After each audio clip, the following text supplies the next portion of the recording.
Hello, welcome to Jason Cavness Experience. I'm your host, Jason Cavness. The Jason Cavness Experience is sponsored by Saddle Labs and 8-Bit Content. Saddle Labs specializes in delivering Internet of Things, AI, and machine learning to streamline operations and drive innovation. They can provide software development at 70% of the cost and 30% quicker than the competition.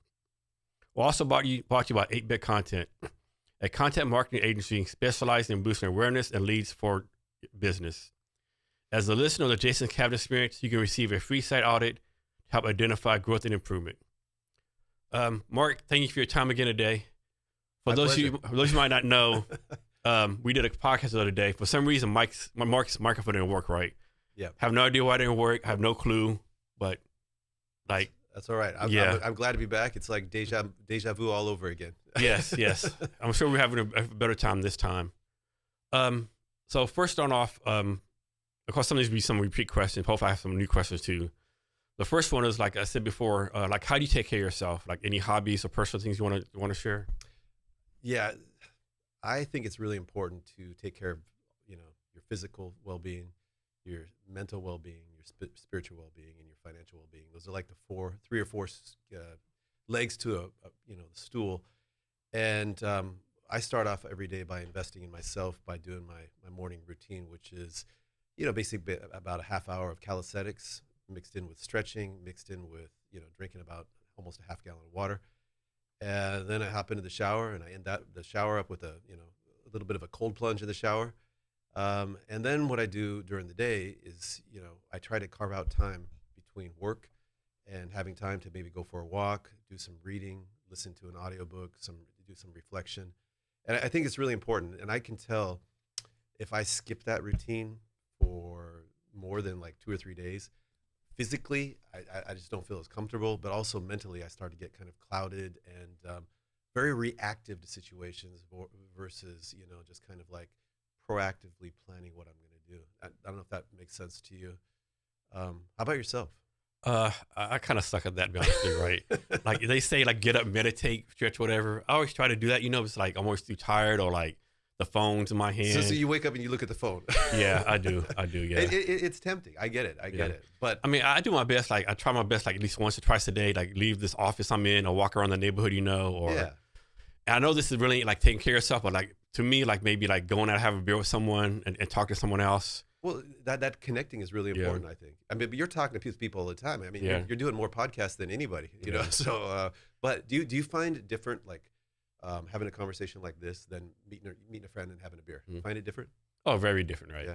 Because when you meet a friend, like suppose you meet someone you know for like 5 years, you kind of think you know everything about them, right? So you're not really asking questions, you're just hanging out, laughing, whatever. Yeah. Or here, like we met the second time, like I know nothing about you, so I'm trying to learn about you, be curious, It's definitely to me a way different dynamic. I agree with you. But that said, as you know, I've done a couple podcasts myself, and I really enjoy it because I get to talk to people that I probably wouldn't have never met in just my normal course of life. And if I would have met them, it'd probably be at like an industry event, a networking event, where conversations tend to be more professional and somewhat superficial. But you spend an hour and a half, 2 hours talking with somebody. Sometimes you can go down some pretty cool rabbit holes. Yeah. It's a lot of fun. Like, whoa, we're talking about what? Yeah. So you had an interview with Ken Morimoto. And I met Ken a couple times. Never had like an in-depth conversation. That's one interesting dude right there. Yeah. He's living a good life. Yeah. And here's the thing: like, I would have never known that he was in martial arts, except that he was talking about it on here. And I've done a variety of martial arts, and I love it.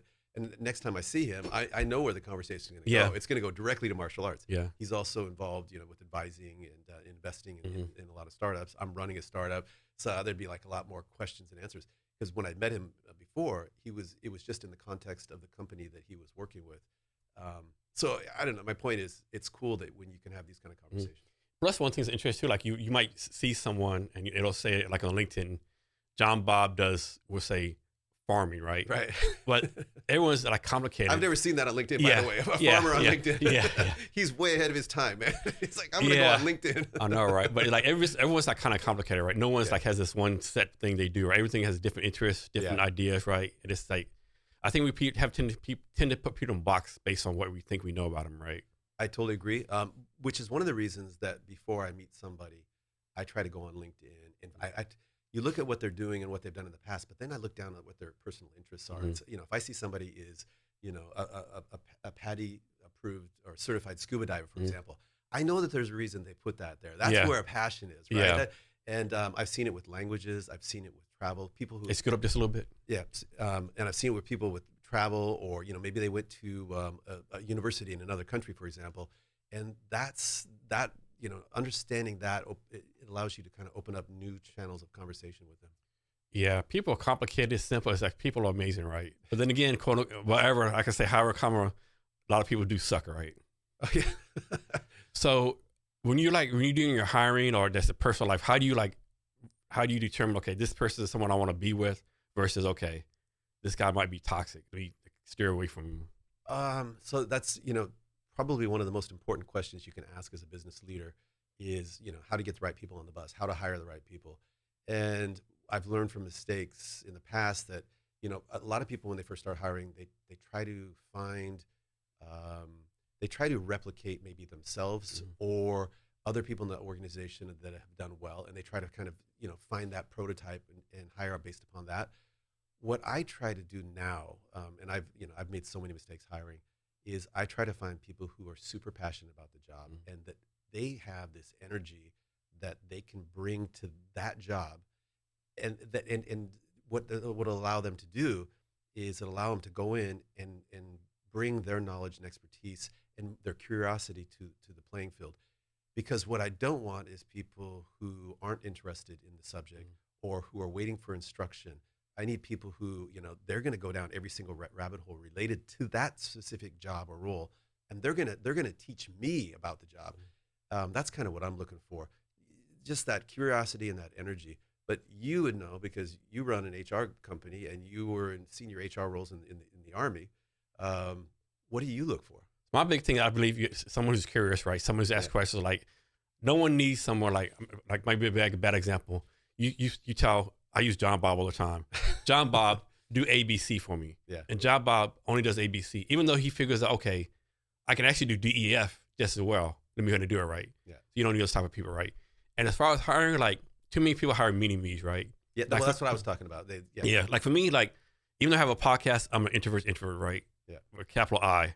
And so if I'm interviewing from someone and they're talking less than me, that's not a good match, right? My mind, I have no creativity. My creative, like drawing a stick figure, right? So I'm looking for outgoing people who are creative, right? Just personally. So you're not looking for a mini you. You're looking for something that complements you. Yeah. That yin and yang. Yeah. Hopefully, anyway, right? Yeah.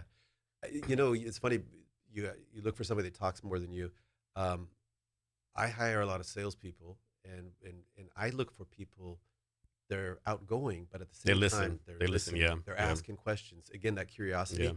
Because I think it's really valuable to get the customer talking, right, or get your prospect talking, and I think those skills kind of cross over into your personal life as well. If you're a good conversationalist, doesn't mean you're talking all the time, even though I tend to, but it's about getting other people, to contribute. Yeah, we want to do a drink real fast. Sure. You can pick. All right. Well, this one was near and open. So Okay. Is that all right? Yeah. You got a glass? Yeah. All right.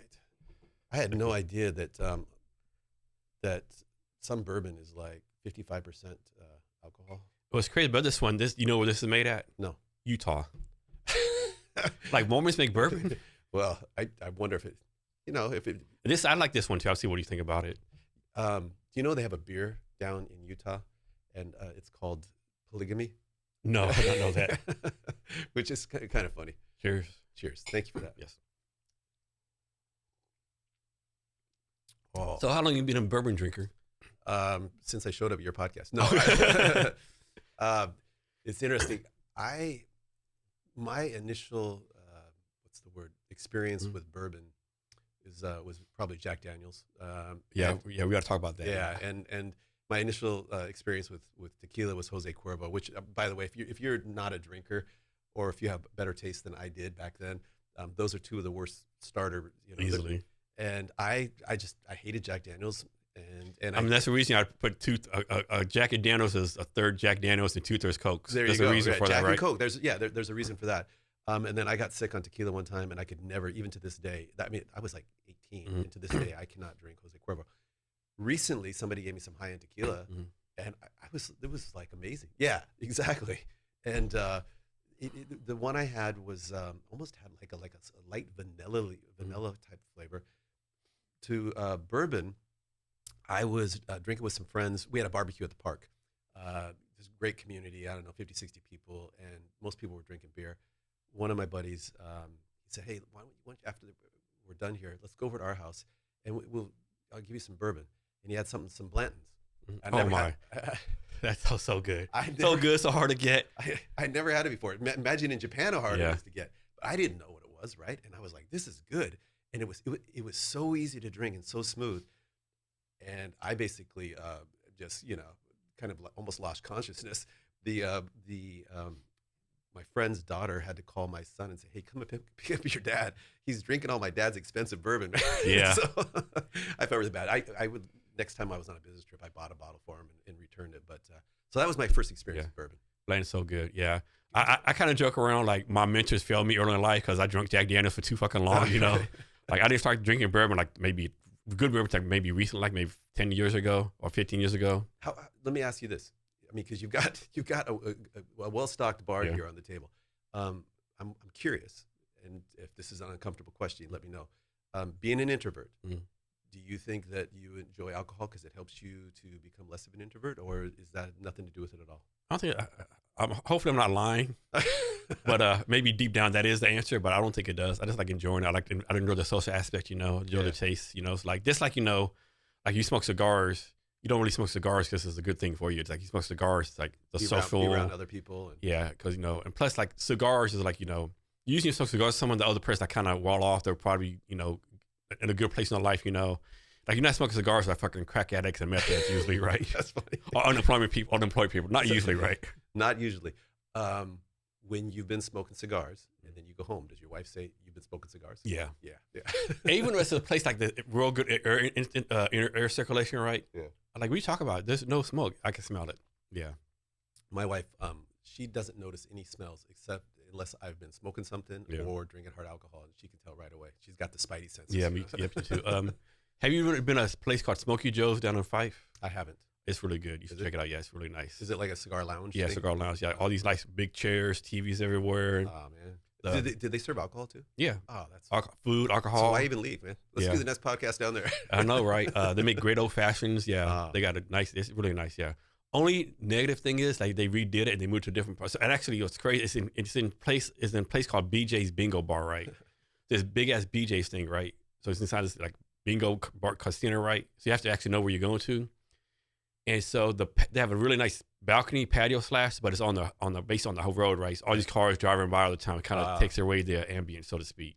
It takes away the ambience from bingo bar. Yeah, exactly right. But the food's good, the service is great. It's a nice place. Yeah, internet's great. It's actually, I'm kind of mad at myself not working there more now that I think about it. I'll have to check it out.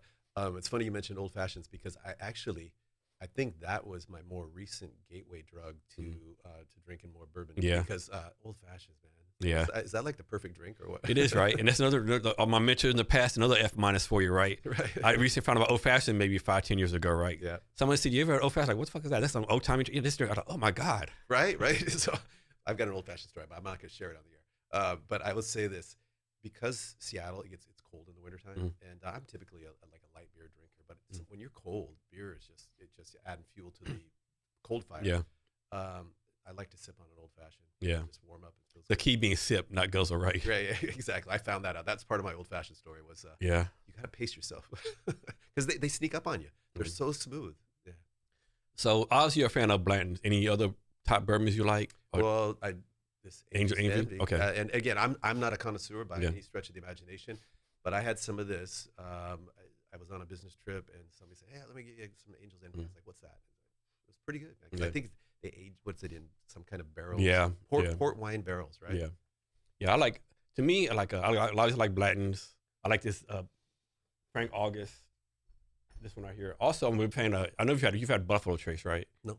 Buffalo Trace, it's like a $35 bottle of bourbon. It's not really good, not expensive. But for the price point, it's really tasty, yo. Japanese would say good cost performance. Yeah, that's what it is. Good cost performance. Yeah.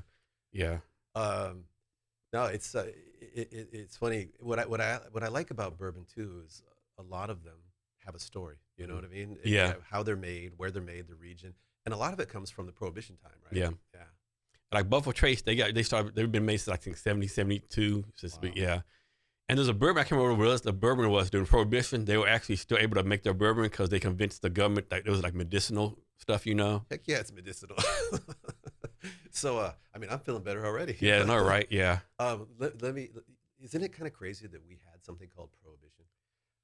Like, can you imagine? You would have to go to like some, place in an Skip a alley. little bit. Oh, sorry, Yeah, man. yeah. You'd have to go to some alley I and know. knock on a door, and they would like check you out and then let you in, and you Yeah, go in there the and speakeasy. speakeasy. Yeah. But how long did Prohibition go on for? I think like 10 years. Yeah. It went for a while, yeah. Yeah, and then the government figured out, God, you know how much money we're losing in Yeah. taxes? Yeah. And it was crazy. It took them all this year to figure out the same thing with marijuana, right? At least for most states, right? That's a whole nother thing. By the way, you know what? And I don't know what are your thoughts. You've seen a lot of people. What causes more obstructions and issues in society? Alcohol, easily. Right? Alcohol, easily. It's not even close. Nobody ever got high and said, "I want to go fight somebody." No. I dare you to get high and then try to get angry at somebody. You just It's impossible. you can just get hungry. So- Yeah. and sleepy. I'm not a big partaker. I was for a while. When we moved back from Asia, pot was legal, and just the novelty of like, oh my God, I can go into a store and pick stuff out. I find for me now though that it really kind of saps my motivation the next day. Yeah. Kind of flattens me out. Me too, yeah. I do like the effect it makes me. I'm a type A personality, and I'm just go, focus on the task. If I'm smoking pot, I get much more empathetic. My wife actually likes it. She goes, "You're being really nice. Hey, are you? Are you high?"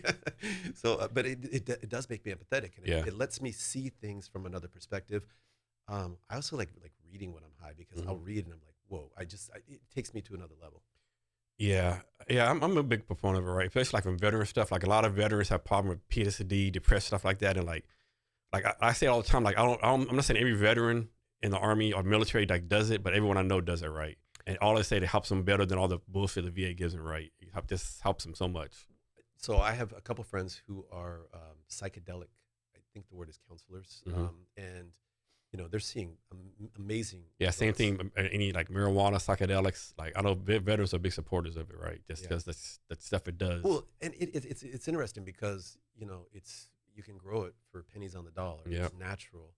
It's not addictive. It's not addictive, and there's no like a cigarette has nicotine, and not nicotine's okay, but it's all the other stuff that's in a cigarette, right? Alcohol is not good for you. No.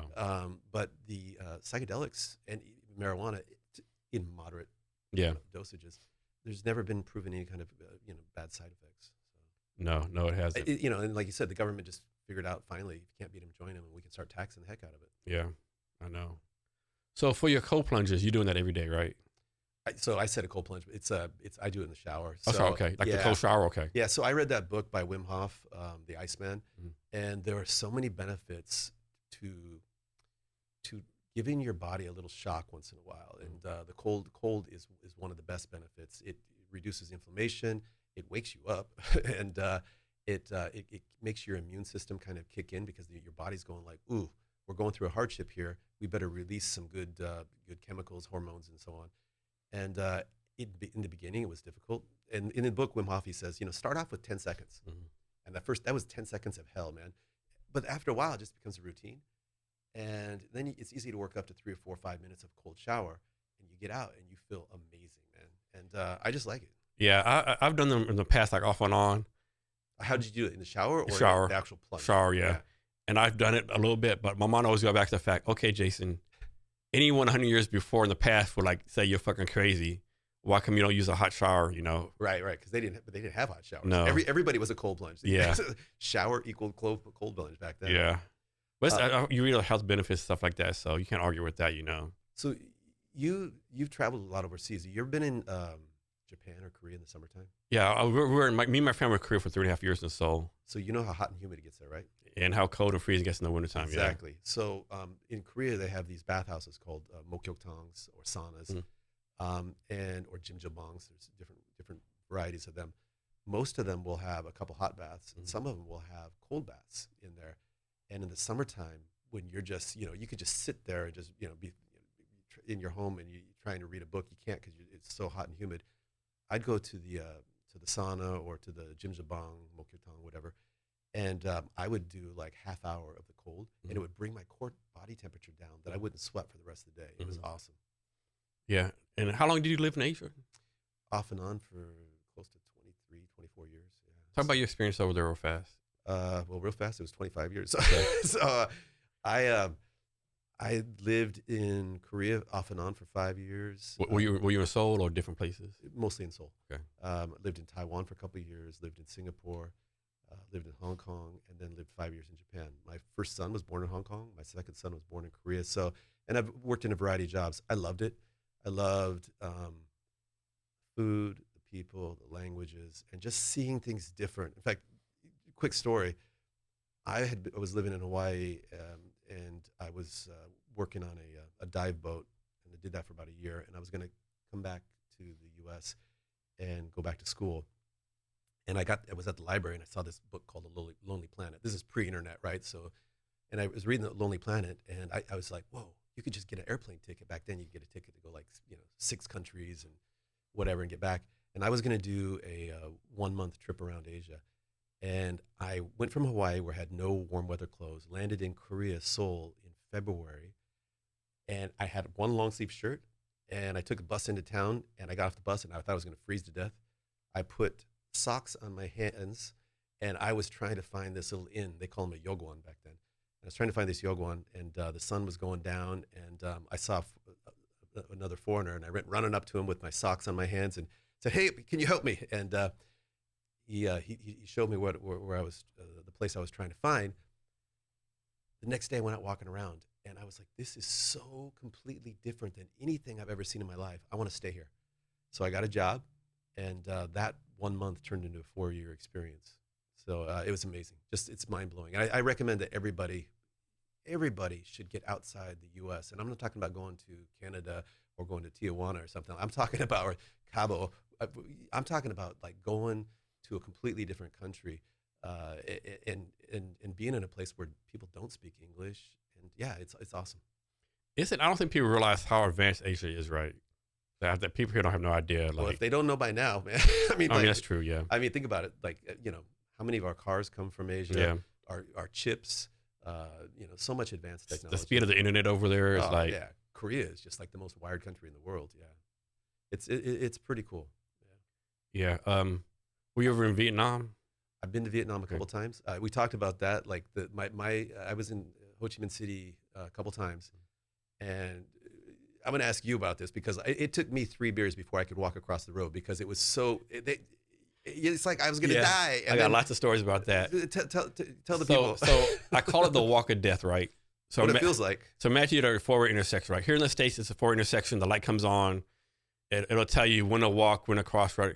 Not in Vietnam. Everyone goes at the same time. So you're walking across the street and cars are going around you, right? Cars, minibuses, motorcycles. Yeah. And the reason it works over there is because, like, first of all, like, you can't run or you have to keep the same pace. All the cars are going the same speed, right? So everything's going the same speed. Like, no, the car's not going 10, then 30 miles an hour. And where people, like, I've never seen anyone hit or any accidents all the time over there.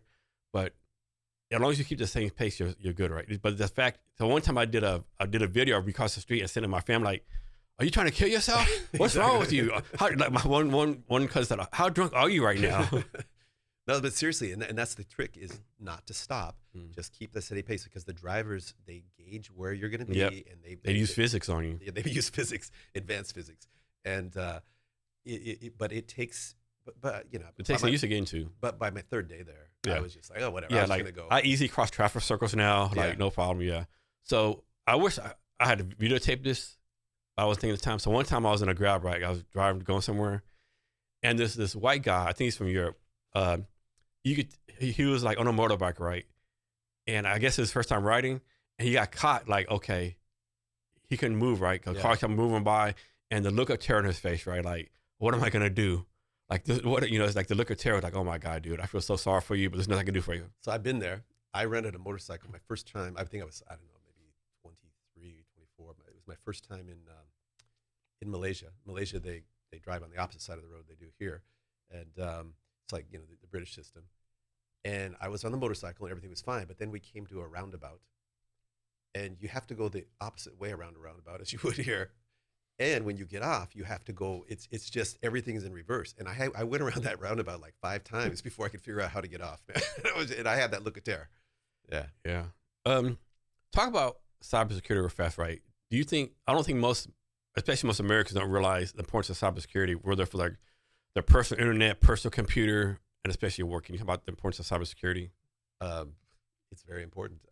So look, there's nothing secure. Okay, there's just different levels of security, right? But your phone, your computer, I don't care if it's a Mac, an Apple, if it's a PC, whatever. There are so many different ways for you to get hacked, but the majority of them depend on at our level, because no nation state is going to try to hack you or me. Well, maybe you, I don't know, but not me. But what most hackers are looking for is maybe to get access to your bank account or to get you to send them money somehow. So a lot of that's done through social engineering. So they'll send you, you'll get an email that says, hey, your account's been blocked. If you want to unblock your Amazon account or your bank account, contact us. That's BS. They just want you to contact them, and they'll say, well, before we can unlock your account, we need to verify your identity. And then they're going to ask some very, benign questions in the beginning to get you to feel comfortable. But at some point, they're going to ask for the last 4 of your social security, your birth date, and then they're going to go back and like, well, something's funny here. Can you give us the rest of your social security or whatever it is they're trying to get, right? They'll get your password, and immediately they're going to have access to your account. So most of it's through social engineering. There are some kind of like hardware or more internet-based attacks where people can use different techniques. Like if you go to Starbucks and they can do a man-in-the-middle attack where they can listen in on your communications with the public internet. And if you're accessing different accounts, they can track your keystrokes. They can find out your username and passwords. Best thing you can do is anytime you get anything at all that's asking you for a password or anything like that, immediately slow down. And if you have any questions at all, call the bank, call the company that has sent it to you. 99% of the time it's bogus, because most legit companies will never ask for that sensitive information via an email. The other thing that you can do that will reduce your attack surface by 99% is just to use some type of second factor or multi-factor authentication. So you have your password, that's one factor of authentication, right? Your passwords can be compromised.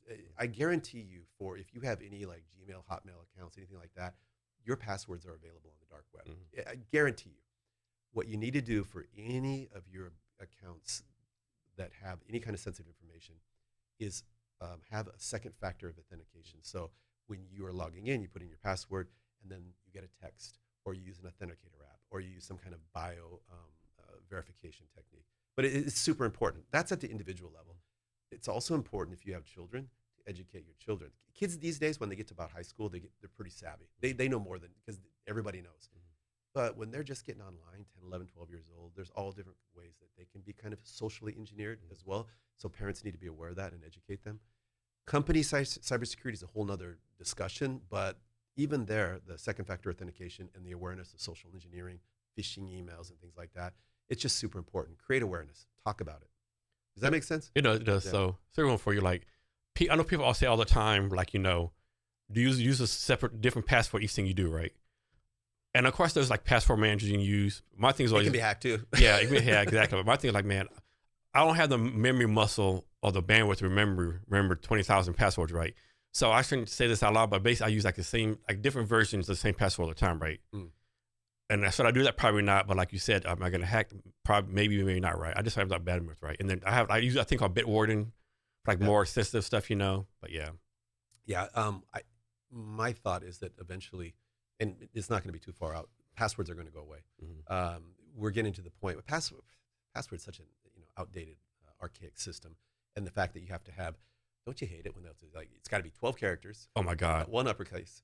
What I really hate is when it says, use this. This is one of your past 5 passwords. Pick another one. Right. Like these only 5 I've ever used. Exactly. Are you kidding me right now? Exactly. I don't have the time and you're in a hurry. You got to access it. Yeah.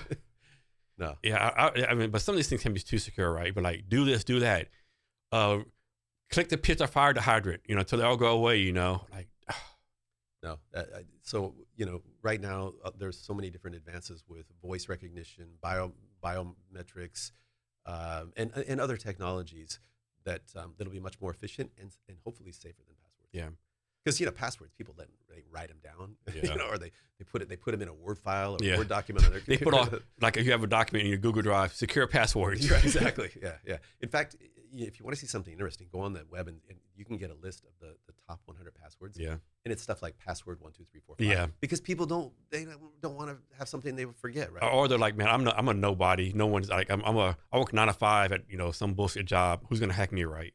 Well, that's the thing is you might be a nobody at that job, but if they can hack you and get onto your company's, Exactly. then that's what they do is they get in through one person and then they work their way up the food chain, get into some kind of global admin role. So for those who don't know, explain what is the dark web. So my interpretation of the dark web is it's just a part of the internet where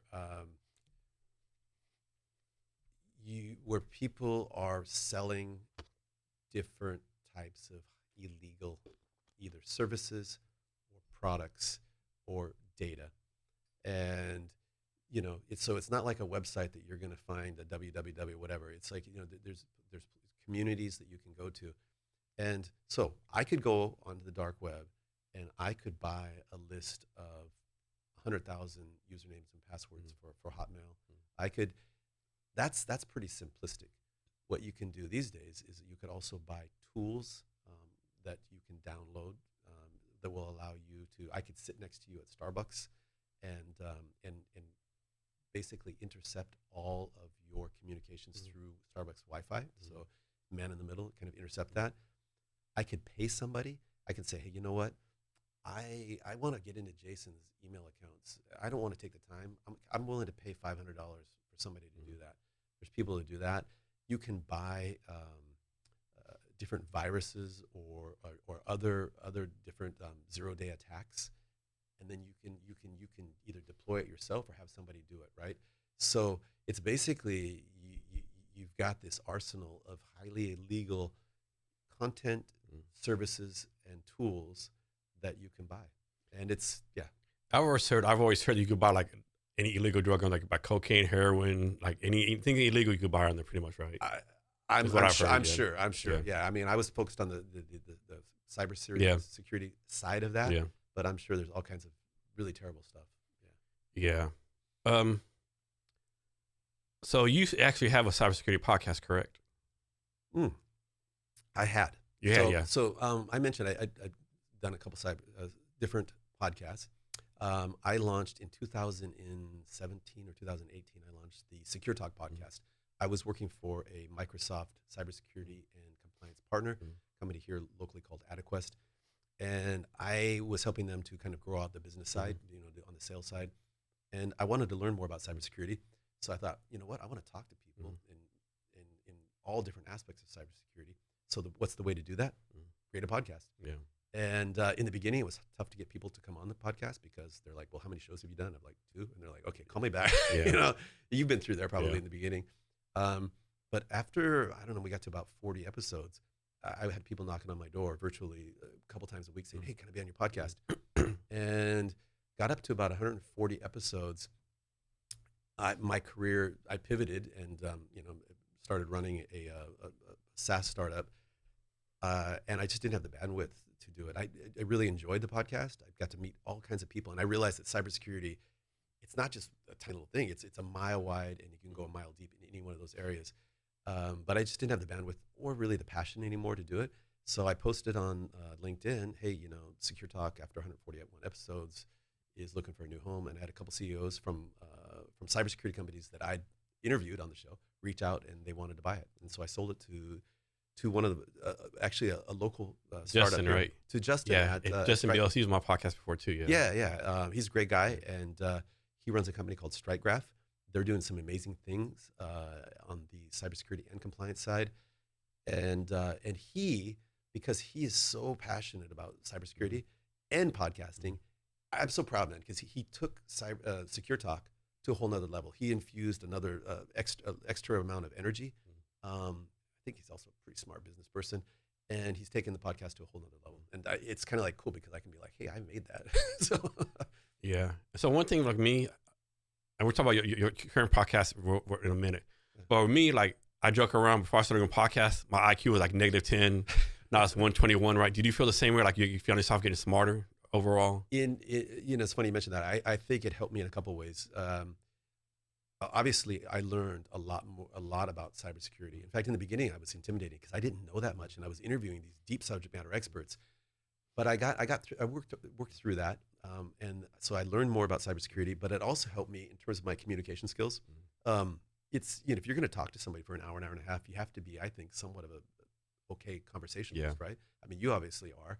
And I don't know, do you think it helped you with your communication skills? Yeah, definitely. Yeah. Definitely listening skills. Yeah. Yeah. Plus, I'm just a natural curious person. Yeah. What else was I gonna say? Man, hold on. Well, because you asked me, did it Oh help? yeah, yeah. Here it is, right? Yeah. And so a lot of times I talk to people out in my mind like, man, this motherfucker's smart as fuck, right? I'm a fucking idiot compared to this guy, right? You ever find yourself doing that? Like, man, this guy, All the time. all these guys, man, this guy is borderline genius. Like, Well, and that can be intimidating, but at the same time, I always have to recognize, they're really smart because this is what they, in this topic, Yeah. this is what they live and breathe every single day, right? And so those kind of people I get, and it's not really intimidating. Sometimes it can be discouraging because I'm like, I will never get to that level. Yeah. But in that specific domain. But then you meet people, like the Joe Rogans of the world that can talk to anybody. They can talk to you about MMA. Yeah. They can talk to you about history. They can talk to you about conspiracy theory. They can talk to you about politics. And he can have a conversation with anybody. Yeah. And I'm like, bow hunting, Yeah. pool, Yeah. stand-up comedy, Brazilian jiu-jitsu. The next one is God real, all kind of crazy stuff. Yeah. Right. I And remember, psychedelics. yeah. I mean, When I first started, I used to have like a imposter syndrome. Like, man, are these questions, man, this question must be idiotic to this person, right? But then now I'm like, no, I actually go ask a question, right? So I kind of overcame that imposter syndrome as far as asking questions, Let me ask you this. So in the beginning, I used to script out questions, and what I found is it kind of, from my style, it started to stifle the conversation because I would kind of like same way.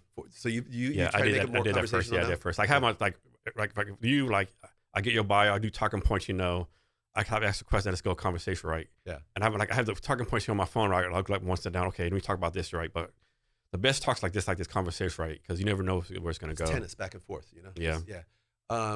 Do you ever have a guest that says, I want you to send me the questions in advance? Yeah. Yeah. Always tell them no. Yeah. So I'll say I can do that, but it's a 1% chance I'll even ask you these questions. Yeah. So you're wasting both of our times. So I'm going to get some hate here, but like not every time, oftentimes those people they tend to be Europeans or Japanese. Yeah. I would say Asian. I'll be very specific. Yeah. They're really big on planning, and there's nothing wrong with that, but it kind of ruins the spontaneity. Yeah. And because if you find out that this person has a particular interest, and you want to go down that rabbit hole, but it's not on the question list. Yeah, I know, right? I tell people usually before podcasts, like, is there anything specific you want me to ask you, right? And more important, like, what do you not want to talk about, right? Besides that, everything's fair game. Give me some examples of things that people didn't want to talk about. So one time I had an Army veteran on here, combat veteran. He didn't want to talk about any of his Army stuff. He said it's just too traumatic for me. I don't want to talk about that. Okay, cool. That. Yeah, so I totally get that. that's the only one that comes to mind. Everyone else is like, I can't think of nothing, but someone comes up and I want to talk about it, I just say, like, can we talk about something else? So that's what most people do, yeah. I'll talk about anything. I probably don't get too specific in terms of my family situation just because that's their privacy. You know what I mean? Yeah. And but other than that, I'm an open book. Yeah. So talk about your current podcast. So I do 2 podcasts right now. I know that people are like rolling their eyes. Oh my God, he's doing it. But actually, I work as a business consultant for a company called MemoQ. They are in the translation industry, and I launched a podcast for them about 4 years ago called MemoQ Talks, kind of simulating TED Talks, and we talk to leaders in that industry about best practices. And it's great. I get to meet a lot of people and have these kind of conversations. I just recorded one 2 days ago with 2 industry experts who'd been at Microsoft for 29 years each, and then one of their colleagues who had been at Microsoft and then worked for some other organizations. And we were talking about the effects of AI on jobs in that industry and what skills will you need and what will the future jobs be that are going to be in demand. That was really cool. Been doing that for, like I said, about 4 years. And then in relation to the company that I'm running, the SaaS company, Breeze Docs, we're targeting our platform helps sales and marketing professionals with a specific issue in their job. But as we're targeting them, I launched a podcast called the Grow Fast Podcast, where we talk to sales and marketing leaders about how companies can grow their businesses fast. So I'm talking to people like myself about how to do better sales, more sales, how to do better marketing, etc. And how often do you do each podcast? Typically one per week for Mhm. each. Yeah. Yeah, and that's something. How many podcasts? You must do like 2 or 3 a week. It just depends, Yeah. It like varies, But when you were in Vietnam, how did you record? I did 18. 18. Yeah, like, well, with that, the one time I did like 3 in 1 week. Then I didn't do any for 2 or 3 weeks. So it's like varied. Do you have a limit because like you're like, oh man, I'm podcasted out this week? Do you get to that point? Yeah, yeah, So it's like you want to stay fresh. yeah. Yeah, but you don't want to go too long without No, because yeah. you want to have that kind of rhythm. And Right? plus, you don't do it for a while, you kind of lose, the craft, like, oh shit, I forgot this, forgot that. But yeah, or like how to make the microphone work. Yeah, exactly. Yeah, yeah, exactly. Yeah. So people ask me all the time, like, what's your goal of the podcast? I say, I don't know if I have a good question, right? I know the good answer. I mean, like, I like doing it, has it like actually parlayed like actual business deals? Not as much as it should, You have a couple sponsors though. Yeah. But so what's your goal with your podcast? Again, it goes back to it was almost the same with Secure Talk podcast. It was to learn, to meet people in the industry, to get some exposure for the company that I was working with at the time. Yeah, and I was never doing it to make money. I did get sell some ads occasionally, and then I actually sold the podcast. I mean, I was really happy with that, and it was like a win-win for me and Justin Strike Graph, in my opinion. Hopefully, he feels the same. The other podcast, the Memo Queue, my goal is to help promote their brand and also learn in the industry and develop relationships. And then with the Grow Fast podcast, I want to create awareness for Breeze Docs, the company that I'm running, but also, all the podcasts you want to learn and then share that information with people, right? And then this, supplementary or complementary thing that you pick up is the learning how to communicate. I think I'm a crap conversationalist, but I think that I've just like our IQs have improved because of podcasting. I think my ability to communicate and have a conversation, hopefully, has gotten better. I mean, I feel like I used to just kind of be too, intrusive in a conversation. I wasn't really good at asking questions. But I don't know. How about you? Yeah, for me, the biggest thing is like branding Jason Cavness, right? Yeah. Like might be a bad example. Suppose I go somewhere, I say, I want to get a loan, I want to get invest for $100 million, right? They can Google me. It's okay.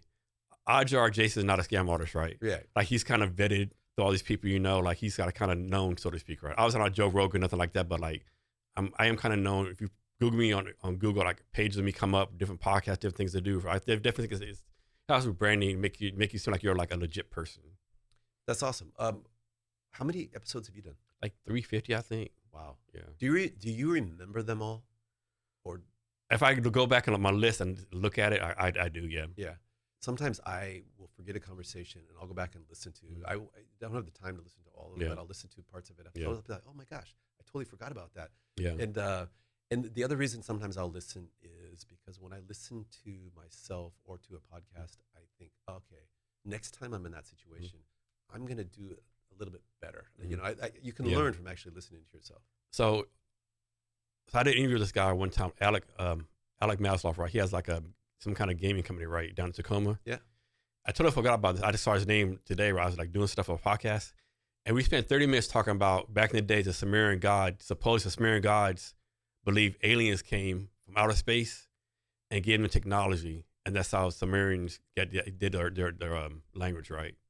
So we spent 30 minutes talking about aliens and Sumerian gods, all this kind of crazy shit. And had you forgotten about it? But I forgot about it, yeah. Wow. That's how his name, oh shit, yeah. Yeah, I mean, it's so funny because I just had a conversation with somebody about their specific religion, and they had some serious doubts about the origin story. And it's like, you know what? When you think about some of the origin stories, and I'm probably going to get in hot water with anybody, but I'm not. That's why I'm not going to name any specific religion. But it's like what makes that origin story any more believable than the Sumerian gods or the aliens who came here and gave us some technology? Because like, really, what do we know, man? And What do we know? How about the Roman gods? Right, You know, right. I think it was a comedian Ricky Gervais. Like he's an atheist. He's like, what I'm gonna hate for? Like, there's like been 20. I think he said there's been 25,000 gods in our history. Yeah. I, you don't believe in one of them. I only believe in less one God than you do. You know. That's funny. And like origin stories, like, you know, like I believe there's a God, I believe there's something to create us, right? But like, why did he only like talk to Israelites at first, right? Why only, you know, this? And why does he only speak to like the random shepherd, you know? Like, how can he just say, hey, all world leaders, you know, I'm God, do the fuck I say, right? Well, yeah, and so it was funny because this conversation I just had, I said, you know, I was baptized Catholic, right? Yeah, I'm Catholic too, yeah. Okay, and I would go to mass, and you know, they say there's only one holy apostolic church, and, you know, and basically this is the path to heaven. Yeah. And I remember even as a little kid going like, but what about the people in China or the exactly, people in yeah. India? It's not fair. And they'd be like, you know, well, you know, God has a, you know, he has his plan. Yeah, and have like, faith. Yeah, and I it's just even like because we would go to catechism classes, and even at that young age, I was like, the logic just doesn't make sense. The other thing is like, you know, the church, and I don't care what church it is, all churches, all organizations, at some point have done some major pivots in terms of a woman's role, a minority's role, person with an alternative lifestyle, are they allowed in? What, you know, and most of them have pivoted and said, oh, it's all good now, right? Yeah. But I'm like, but you said God never changes, right? And, so now you're saying God changed, and God talks to you only, and you got it wrong. Yeah. So did God? You know, it's like, so it's just like basic logic thing, right? So and thing too, like they'll say, okay, like we'll say people in China, right? Like be a bad example. Most people in China will say they don't know about the Christian faith, right? And so you'll say, okay, you're talking about Jesus, so you can be saved. But if they know about Jesus and they sin, they're going to hell, right? But they didn't know about Jesus, so they're good. Ignorance is bliss, yeah. And like the room, like, oh, so why do you fuck my life up? I was enjoying my life, you know. I was on there, right? Yeah. It's just, I don't know, man. It's like all these questions, right? Now, on the other hand, I refuse to believe there's two atoms that randomly came together and banged together and created everything, right?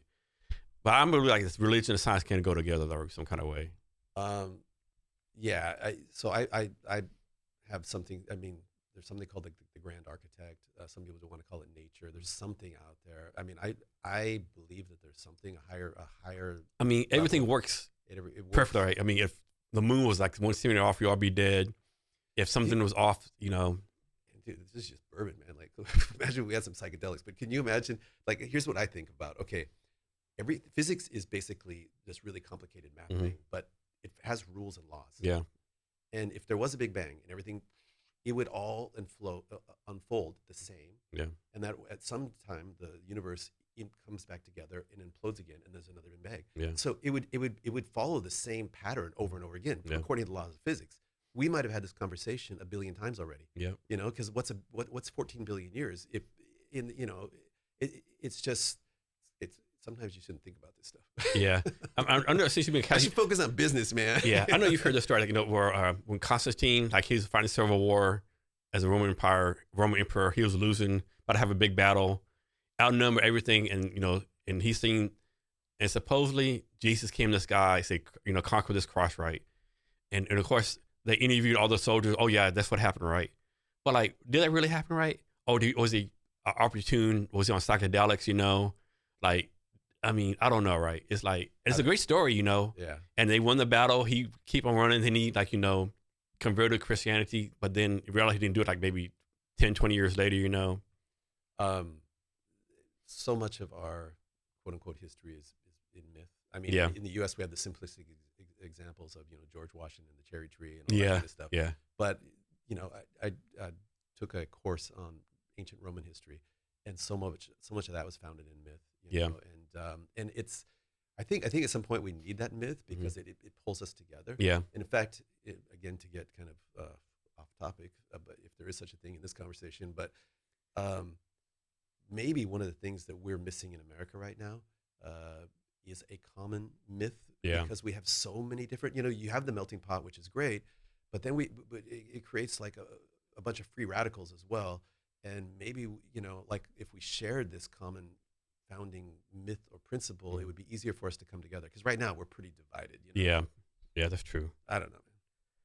So change the subject real fast. Okay, good. Get off of religion and politics. Yeah. So I wrote this down. I have it written down. I remember what it's from. It says mastering RFP responses, best practices for running proposals, March 18th from 2 to 3 p.m. Okay, so should I just jump in? Yeah, yeah. Okay, so I was doing a consulting project for a company, and we were helping them get into the regulated industries. And they came to me and they said, we're really struggling with RFPs. RFPs, or requests for proposals, are these documents that a government agency or a private company, if they're going to buy a certain dollar amount or of products or services, they're required to put it out to public tender or public bid.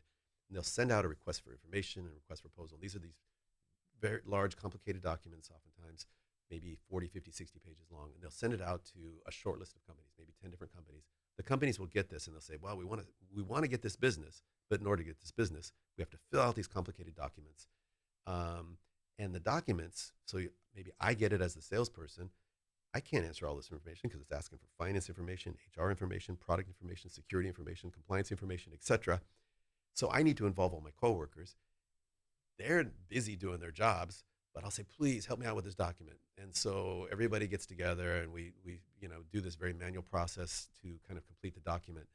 And we submit the document, maybe we win, maybe we don't. And guess what happens? Next month, another RFP comes in and we have another chance. And then I got to go back to those same people and say, hey, can you help me out with this one? And now they're getting pissed off because they're like, dude, we just helped you with one. I'm like, yeah, but these questions are a little bit different. And they're like, yeah, but they're kind of the same. Can't you use the answers? And we're like, I don't know, can we? Because I'm not the subject matter expert. So what you can do is you can automate that. Using AI, you can take all your previously completed RFP responses, all your company's resource documents, policy documents, etc., and then you can upload the RFP questionnaire.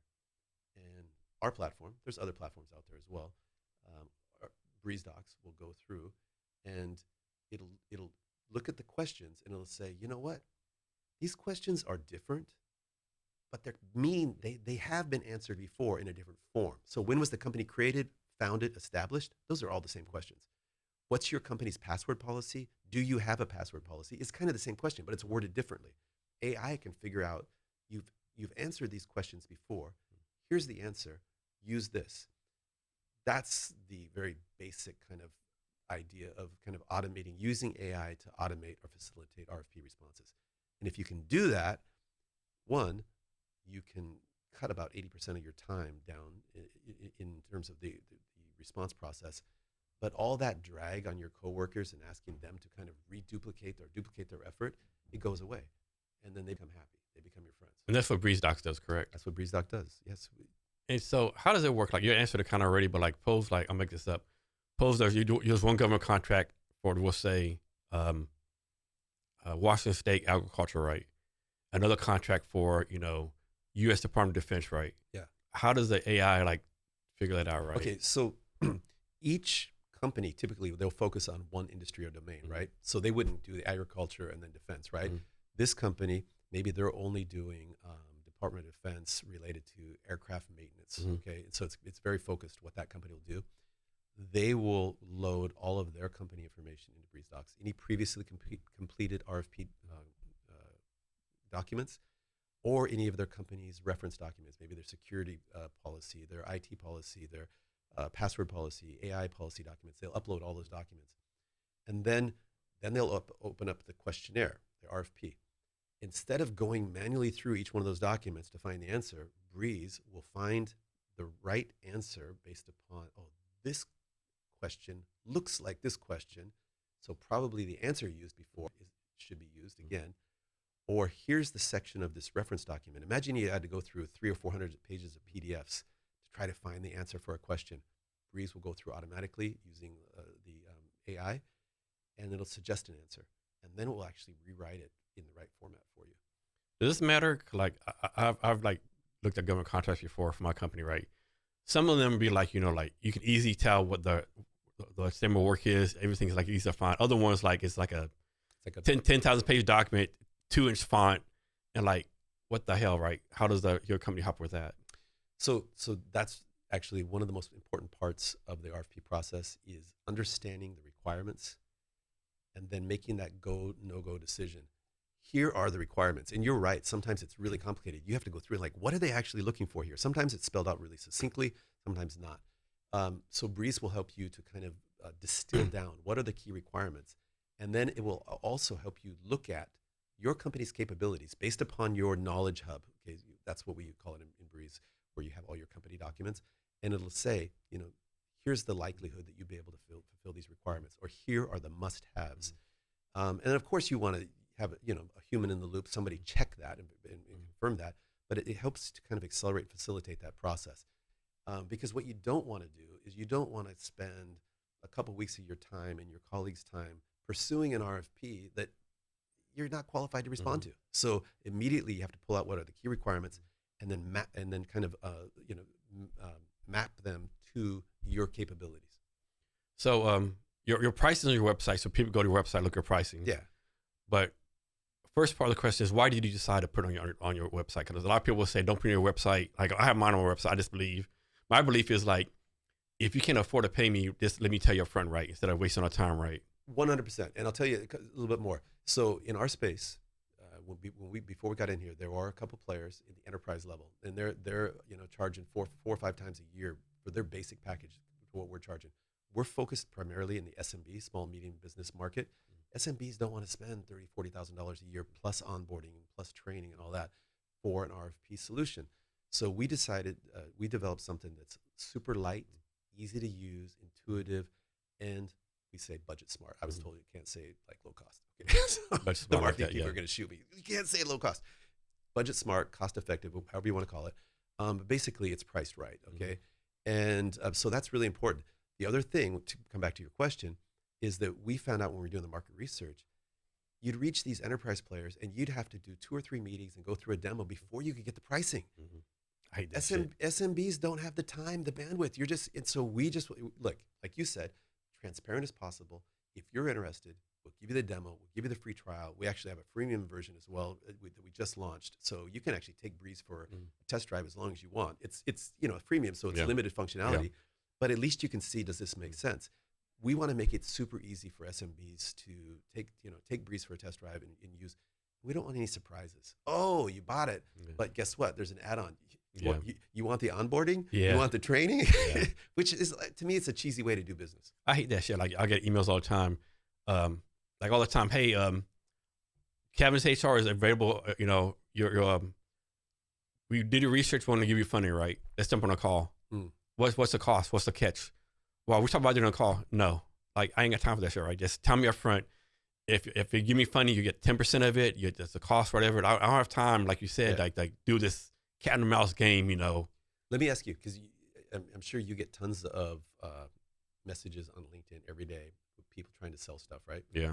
What's the craziest or the most annoying ones that you get? Oh, I actually posted about this on someone's LinkedIn today. Hey, Jason, you're doing great things with Cavness HR. Here at my company, we do HR companies just like you. We want to do your HR for you. Like, are you fucking kidding me right now? That's funny. Like, are you fucking kidding me right now? You could outsource your work. Yeah. Like, what? It says it in the fucking name. Like, are you kidding right now, right? Like, at least once a week. So you're saying I could just white label your services and then resell them? Yeah, exactly right. Yeah. That's the most annoying. The one that I get that I think is funny is they play to the ego of CEOs or of small companies, and they're like, oh, you know what? You're qualified to be one of the top 10 companies in your space, and we would love to do a feature in our magazine. For $1 million. Yeah, exactly. And then you get on the call because you're like, man, I'm an important guy. And then like, but it's pay to play, right? And that's just, I don't know. But it works for some people because it promotes, it strokes their ego. Yeah. Another thing too is like people all the time. Hey, Jason, I noticed you on LinkedIn. We can help increase your followers, blah, blah. I look it up. They have like 200 followers. Dude, I have 21,000 followers. So that's the first thing I do when anybody approaches me as a LinkedIn marketing expert is I immediately go to them. And I don't just look at their followers because followers can be rigged. Yeah. What I look at is when they post something, what's the engagement? Yeah. Now, your engagement might be different. My engagement might be different. But if you're a LinkedIn influencer, that's what you're claiming to be. Yeah. Everything that you post should be getting all kinds of noise. Now, this one person did do it right. He was up front, hey, I'm a LinkedIn influencer, but I know I only have like certain followers. But here's the people I worked with, right? And they link all the LinkedIn profiles they supposedly work with, like, and all of them had like over 10,000, 20,000 followers, right? Nice. He said, I focus on my, bringing them up by clients, not mine, right? Okay. So let me ask you this. I mean, you said over 20,000 followers. Yeah. How does that help you, A, with the podcast, B, with your business? It helps a lot with the podcast because you say I have all these potential listeners. The business, not so much, right? I mean, because a lot of them are like, will never be a customer, right? Like I have a LinkedIn newsletter for the podcast. Lots of them are like from different countries, So business, not so much a podcast. Yeah, because a podcast, I could say, hey, like I could tell some, hey, come to the podcast. I have top 2-5 podcasts. I have these followers, right? I have all these potential listeners, right? Even like these LinkedIn lives, right? Like sometimes I maybe have like 30 listeners, sometimes maybe 50. But the other day I had a lady on, Michelle Moffitt, and it had 47,000 listeners, right? No way. Yeah, fucking insane, right? Who's she? She wrote a book called, what's it called? I'll send it to you. Cracked Open, about her religious experience. Wow. Yeah, called or something. Yeah. It was the one I did on a Tuesday, right?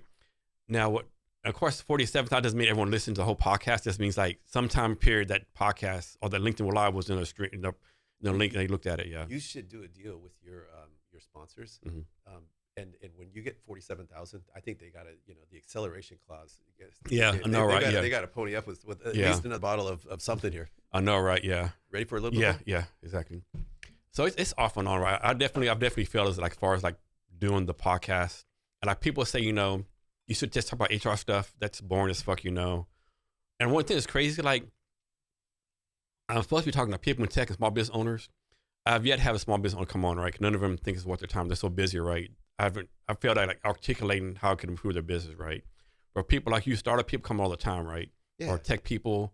But I don't think I've ever had actual maybe a couple small business owners, but not like I thought, I was playing with Best Road, all these small business owners come on. I talk to them. I, convince them to use Cavness HR, but then, yeah, no. So let's go back to the point where you said you talk, if we're just talking about HR, after a while, it gets kind of repetitive, right? Yeah.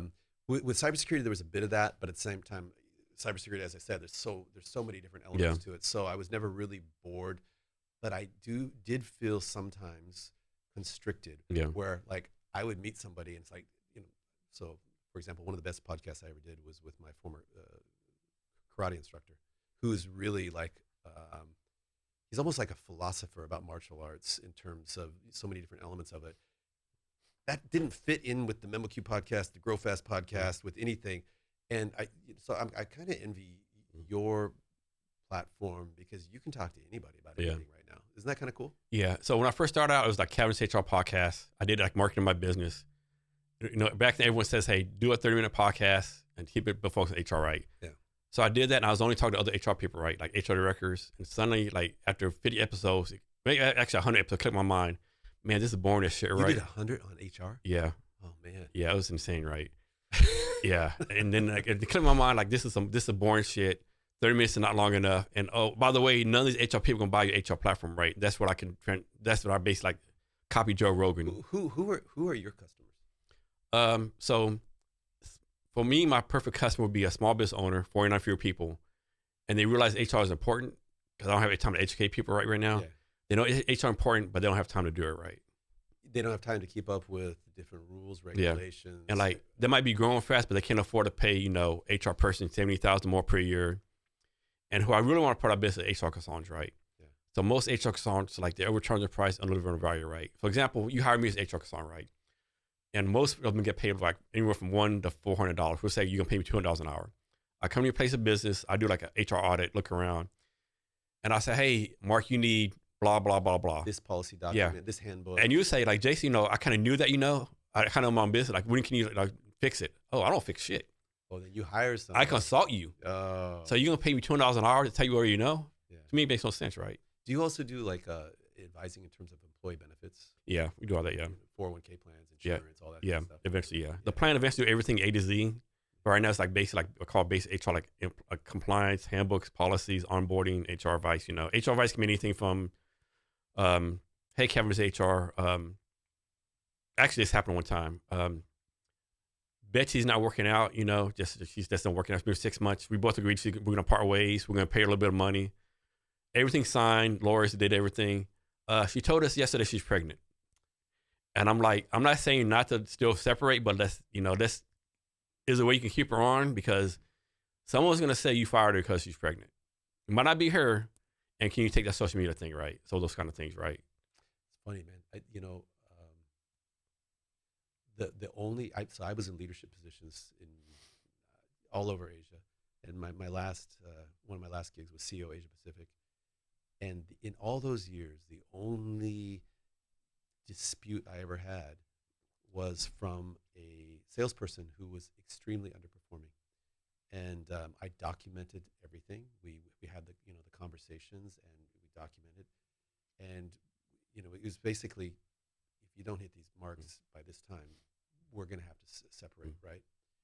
And fortunately, document everything. And like a week before the final one, she said that she was pregnant, and was like, "Well, congratulations, but that doesn't impact this." So we let her go. This is in Singapore. She took us. She went to the government, and she was suing for 12 months compensation because she was saying we let her go because she was pregnant. So we ended up going to arbitration, and the arbitrator said, "Mark, you did everything right. We totally get it." And arbitrators are good. They don't make you feel bad. They always make you feel good, but then they try to coach you in a way to kind of come together.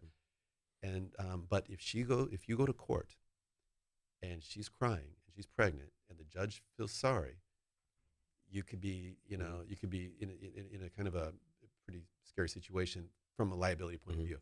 I said, "Well, what do you think I should do?" They said, "Could you give her 2 months compensation?" I said, "Done."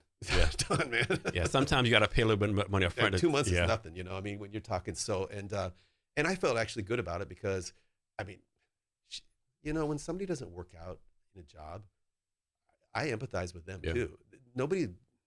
Most people just, I didn't say that that person had bad intent, but they just weren't fit for the job. Yeah. So they got to have, inside, they're not feeling good. And if she's pregnant and she's starting a family, it's like, but I don't want to be taken advantage of as a business leader. You're right. So it all kind of worked out. And plus, two lessons too, like people will say like always fire fast. No one fires fast, right? It's always I can't fire so and so because it's birthday, Chris, right? Like when you decide to fire someone, when you come in, already knows that person been gone a long time ago, right? So you got to fire fast, right? And plus, you got to fire them the right way. You can't say, "Hey, I'm gonna fire you, Jason. You're a piece of shit." You got to say, you got to say something more like, "Hey, Jason, this ain't working out. Let me help you get a better opportunity for you." You got to make it seem like a win-win, right? You can't. Totally. And again, I was in leadership roles all around Asia, and one of the things that I found is, except for that one situation, I never had a bad fire. And you show people respect.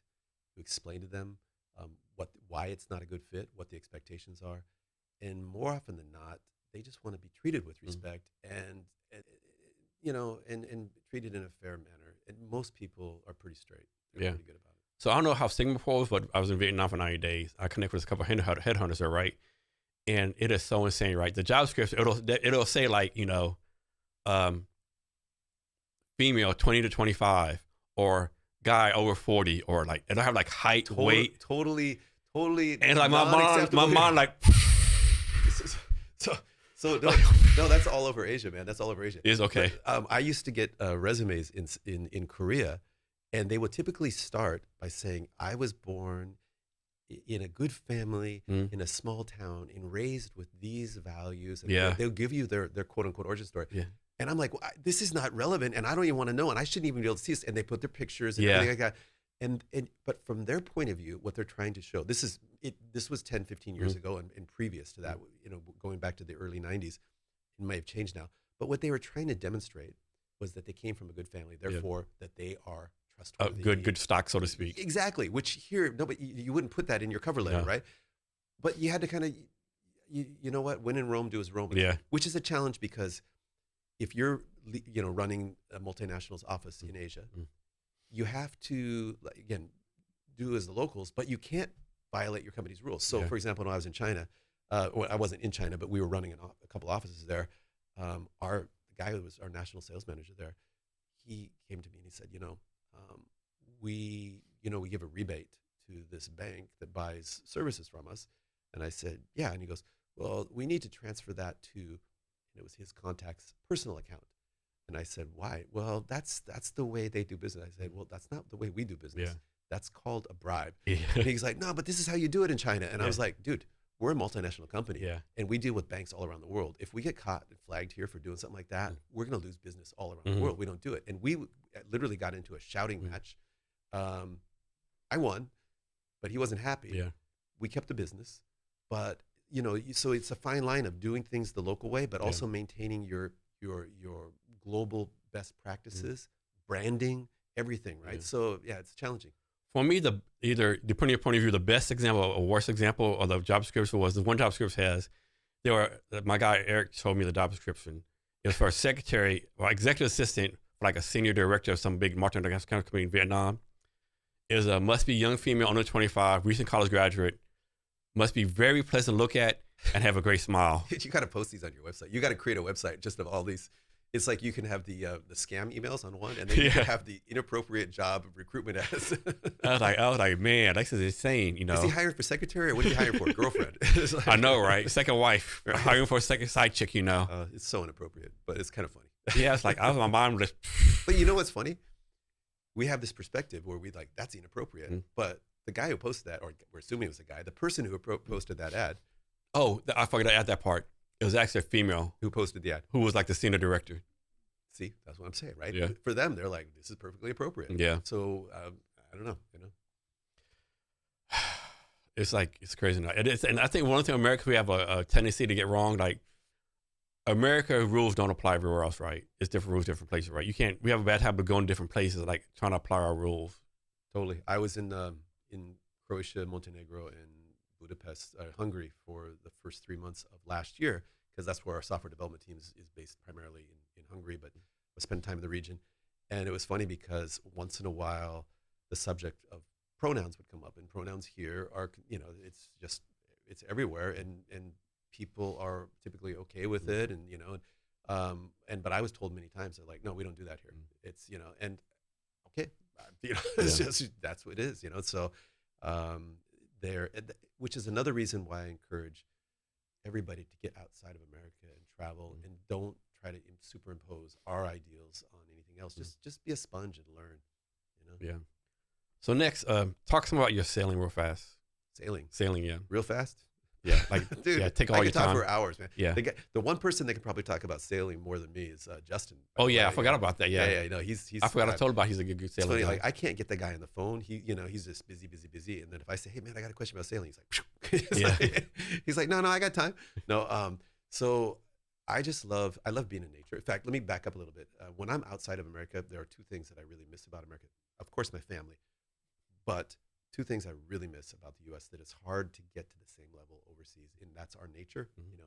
Hawaii, the Pacific Coast, the Rocky Mountains, the Grand Canyon, the East Coast, whatever. It's Alaska. It's amazing. The other thing is we've got this amazing business culture that's kind of originates out of Silicon Valley, but permeates the whole country. We've got this entrepreneurial spirit, which you don't find in a lot of places around the world. People are really afraid. They're risk averse. So let me put that aside. So as a part of the nature thing, I just love being on nature, and out of all the places in nature that I enjoy the most, it's just being on the water, specifically the ocean. I love it. I lived in Hawaii for a year. I'm a scuba diver. I'm also a deep. I went through commercial dive school. I love being in the water, on the water.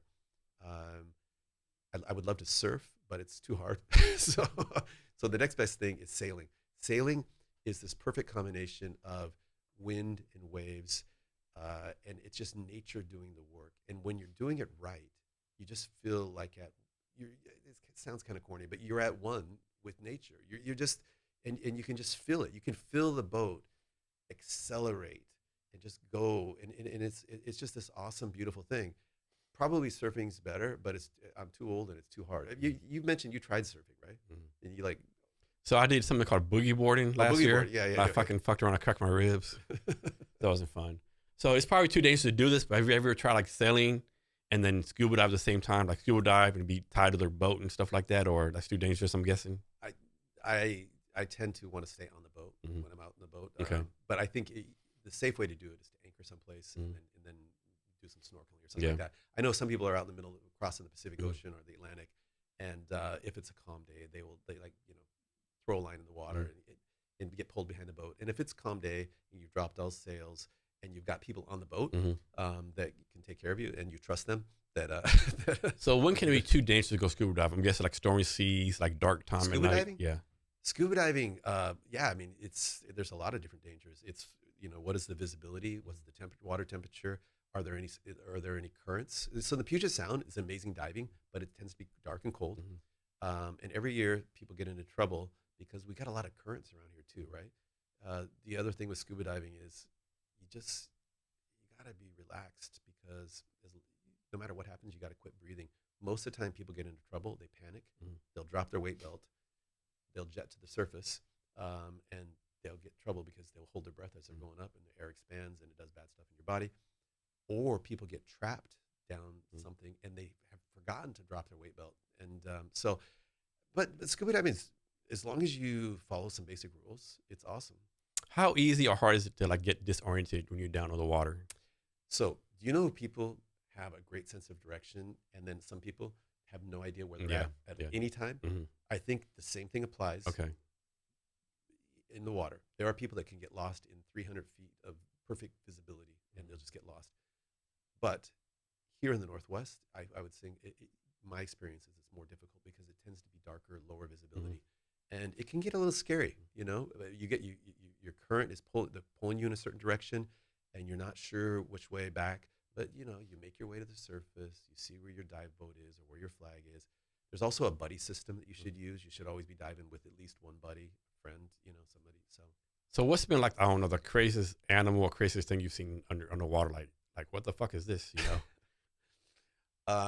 So when I was living in Hawaii, we would go diving for starfish, and we could sell them. We would get it like this back in the day when I was like 20, 21 years old, and we'd get $1 starfish, and one dive we get 200 fish, and I saw barracuda once. The barracuda was probably like 10 feet long, and in water everything looks bigger, but the amazing thing to me was how fast.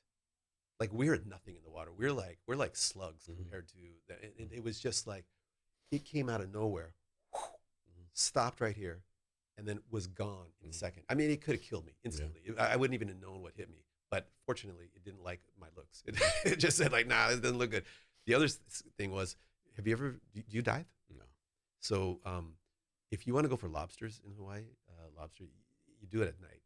Night's weird because night diving, you can only see where you're shining your light, and it's bright light here, but everything then about out to here is kind of like shadowy area, and you see this big shadow that'll just kind of like and then go off, and you're like, I don't want lobster that much. So it can be kind of freaky. Most of the time, it's okay though. Have you ever felt in danger, like you're ever been scuba diving, like a great white shark comes or something like real dangerous? Okay. Yeah, no.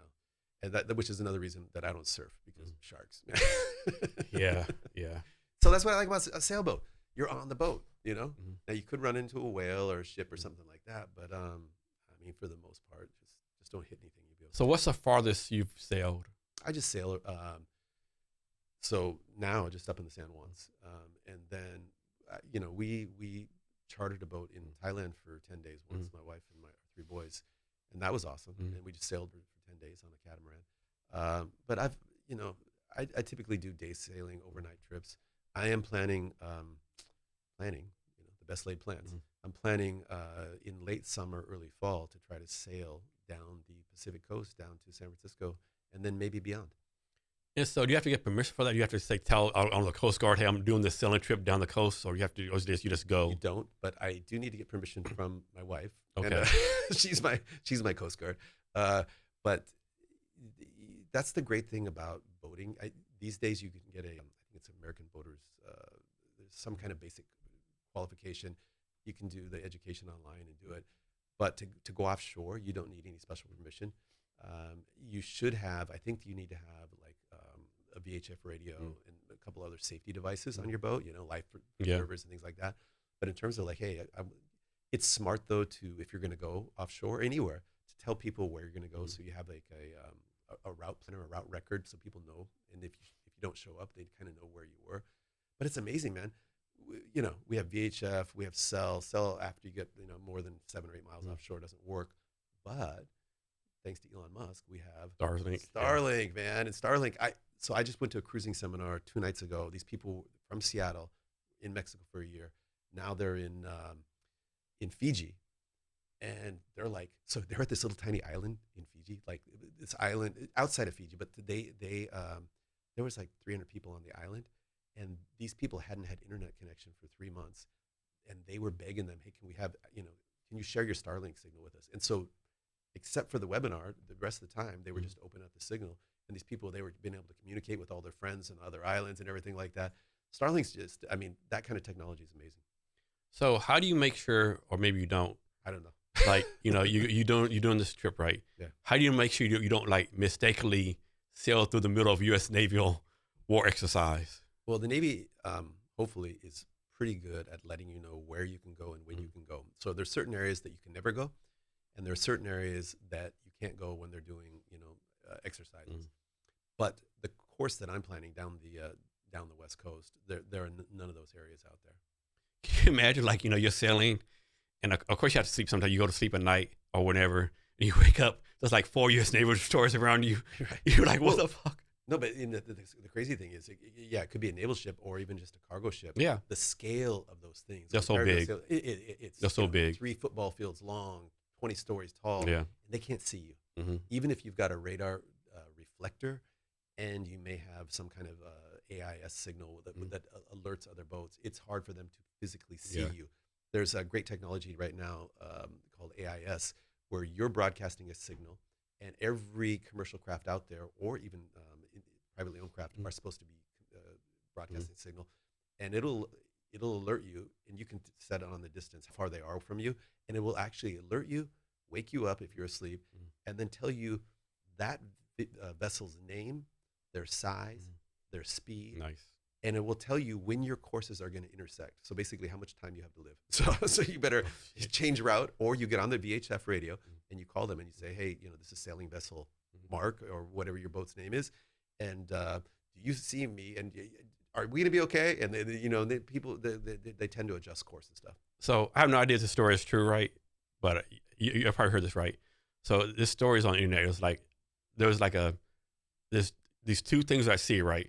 And so this one guy, he's a captain, like big U.S. naval ship. Hey, this is Captain blah, blah, blah, U.S. Navy ship, blah, blah, blah. You need to move, right? The guy's like, no, you need to move. We're not moving, right?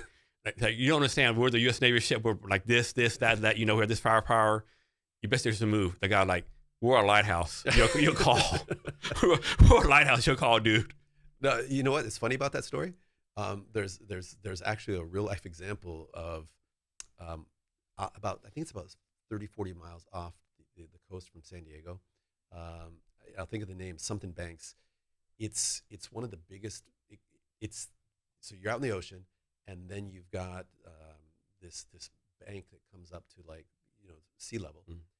And because it comes up so suddenly, it creates these huge waves. So it's some of the best surfing, big wave surfing in the world, right?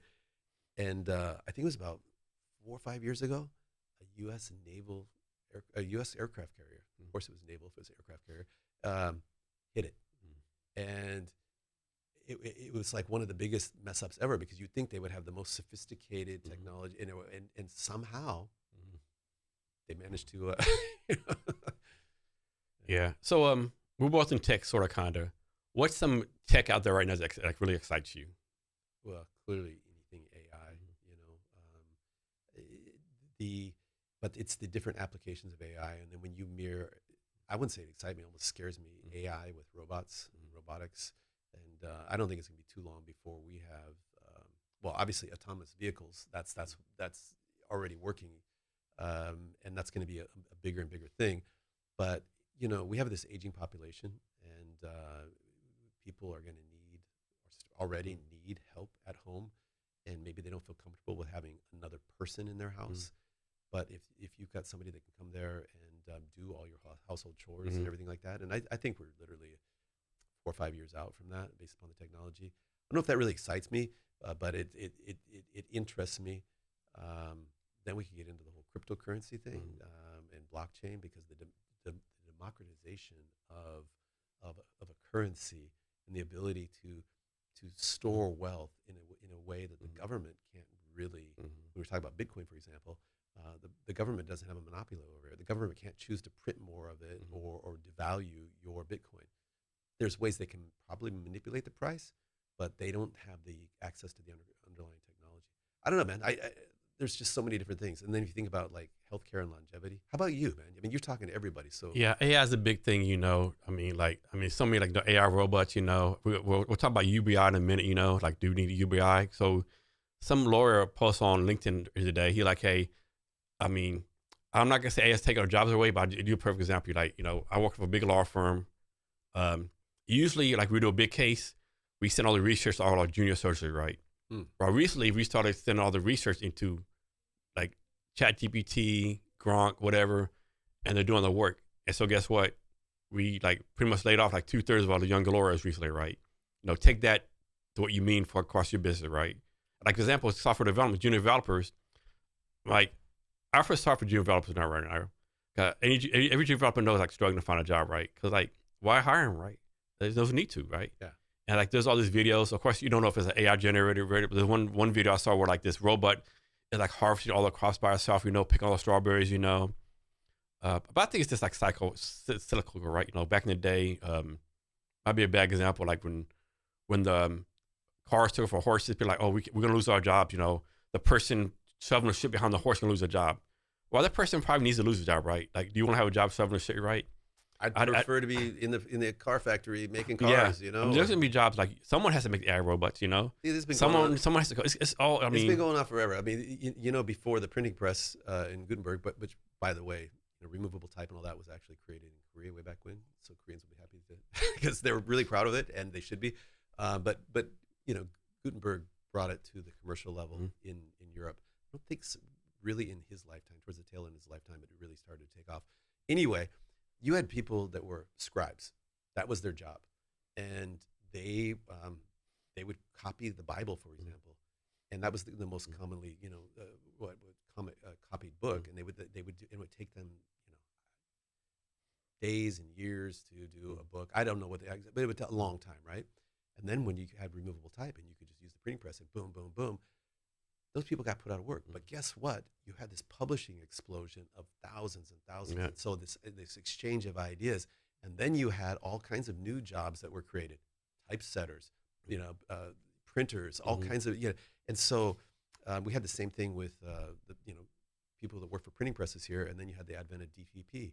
But then look at it, with the advent of DTP, you had now the democratization of that skill.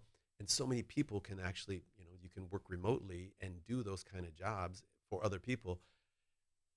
Here's the thing. Right now in the U.S., our unemployment rate is at 4%. So we haven't felt the impact yet. Let me put that to the side. You mentioned UBI. I want to talk about that because I think that we already have a form of UBI right now. Let's come back to that. But the most commonly held job right now in America is a long-haul truck driver. And that's a job that really AI and autonomous vehicles could probably take away. And then you think about all the Uber drivers and things like that could probably take away in the next 5 years. And then if you have a large part of your population that are unemployed, if we don't find something for them, then you have some societal, you know, issues, and that could lead to some big turmoil. So then we need to go to UBI. You know, what percentage of Americans are on Medicaid right now? I have no idea. I'm gonna say 30%. I have no clue. I think it's about 37%. So they're getting free healthcare. They're not paying for it. They're also oftentimes getting some type of food stamps and sometimes welfare, Social Security. Exactly. So they're kind of already I mean, on UBI. I think people don't realize how socialist America is sometimes. You know. Yeah. So is it, you know, and so those are the people who need it the most. And could it be goosed up a little bit or goosed down a little bit, or could we be more inclusive with who gets that? And then what's the cost of that? Because if you make it too attractive not to get a job, or that's the wrong way to say it. And plus, some people's mentality, like they will love, like me. If you said, "Hey, Jason, we'll pay you $20,000 a month not to do anything," I'm like, man, I can't do that shit, right? I'd go batshit crazy. $20,000 a month, though, man. I mean, still, I'd like go, they said not to do anything, just stay home. I'd go batshit crazy down in like Mexico or something. Maybe for $20,000 so, a month. Maybe No, but so. no, I'm totally with you. Yeah. I feel, But other people are like, oh, I'll do nothing for $1 a day, you know? I feel, and I got 3 boys. I tell them the same thing. Whenever you're feeling crappy, do some work. Mm-hmm. You clean your room, you're gonna feel better. Yeah. You know, do your job, work, and you're gonna feel better. Mm-hmm. Now it doesn't work for everybody. Some people have like severe depression and things like that. But I don't think just have people giving you stuff and then you're not working. Mm-hmm. For the most part, I don't think, and then what are you gonna do? You're gonna be on your phone all Yeah. day. You're gonna be I don't think that's a recipe for societal kind of upliftment and happiness. I don't know. So it's off subject, right? One time we was in Vietnam, right? And with some friends, we were joking around like, how there's no depression in Vietnam. And like, why not? Because if you tell your friends you're depressed, they slap the shit out of you and tell you to go clean, clean your room. Yeah, you're depressed, get a second job. Yeah. No. There's something to that, man. There's something to it. When I was in Taiwan, I remember one of my friends said, "Yeah, we've got welfare here," and I said, "Really?" And they said, "Yeah, it's called get a job." So and it sounds cold-hearted. I believe that some people need help, and we should help. Oh yeah, definitely, Yeah. But I don't know about UBI. For example, I just think it's nice to have a safety net. Yeah, we need a safety net for sure, right? Yeah. Like one of my criticisms of like Republicans, they'll say, put yourself the bootstraps. Some people don't have no fucking boots, you know? 100% agree. And I feel so bad when, we have a lot of mental illness. Yeah. And if you look at the people who are on the street, some of them, a big chunk are from drugs. Mm-hmm. And some of them just don't have the mental capabilities or the emotional capabilities to get it together, to pull themselves up. Yeah. And I just empathize. I mean, come on, you're in Pioneer Square here, and every time I come down here, I see people that I don't know. I just wish there was a way to help. Yeah, I talked about small pockets before, so I don't know if you noticed. Like, so I'm right next to the post office, right? Yeah. There's an elderly black guy who like pretty much lives in a doorway, right? Yeah. And of course, several people in this building told me the story, so I'm assuming it's true. He's been there like for 12 years. They think he has dementia.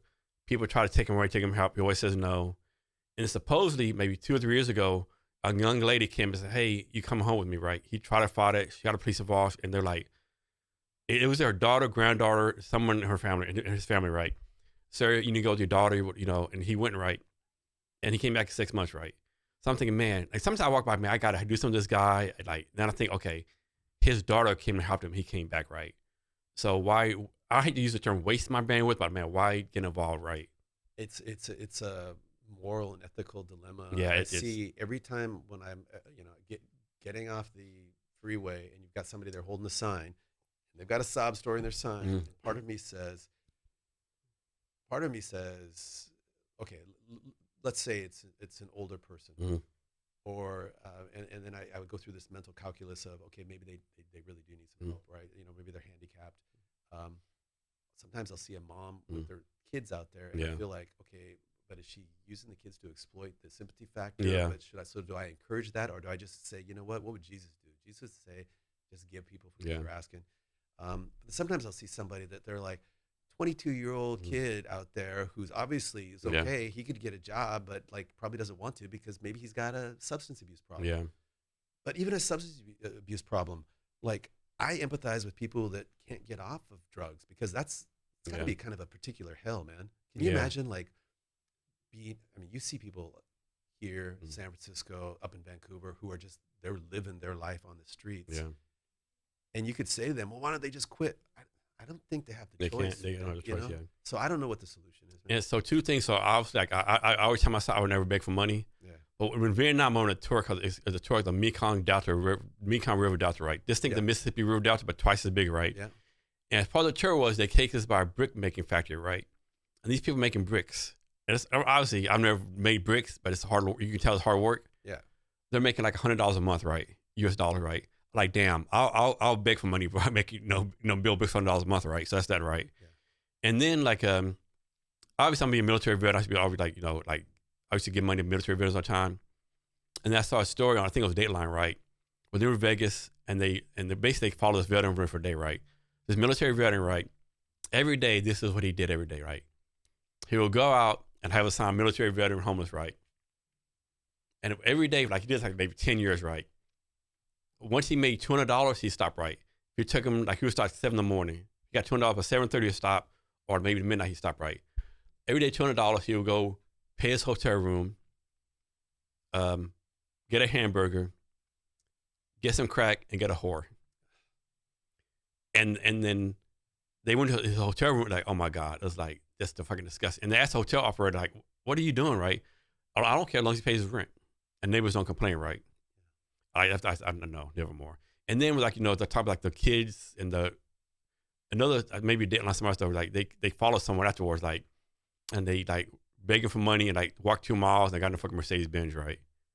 There's like stories. But of course, unfortunately, probably 9% of the people do need money, right? And I think like the veteran, in the Mercedes Benz, that fucks people over who actually need the money, right? Because most people are good-hearted, right? Well, I want to believe that most people are good-hearted, Mm-hmm. and I have to believe that. Otherwise, I think it would make me not a very happy person. Yeah. I know that like in Bellevue, we've got these new homeless shelters, and I think there's like 400 or 500 beds that they just built a couple of years ago, and have just opened up in the last 6 months. From what I understand, if you need a place to live, and you're willing to meet their entrance requirements, which typically is no drugs and alcohol, there are shelters and there are beds. Yeah. It's the people though that either don't have the mental wherewithal, maybe like the man that you mentioned at the post office, or the people that are addicted to drugs, man. Yeah. So I this is and you know what? It's amazing because I lived in so many different countries across Asia, and I didn't see. They do have some homeless people. They do have some people with mental issues. Typically, I feel like the family probably plays a stronger part. Oh yeah, like in Vietnam, like there's no such thing as putting your grandmother in a nursing home. I mean, that shit does not happen, right? It's not done over there. Like you're not putting your parent or grandparent at home. Like they're moving in with you, right? It's like no, it's not even a question. Yeah, and that I don't know if you've ever been to a nursing home. Yeah, it's sad. so depressing. Yeah.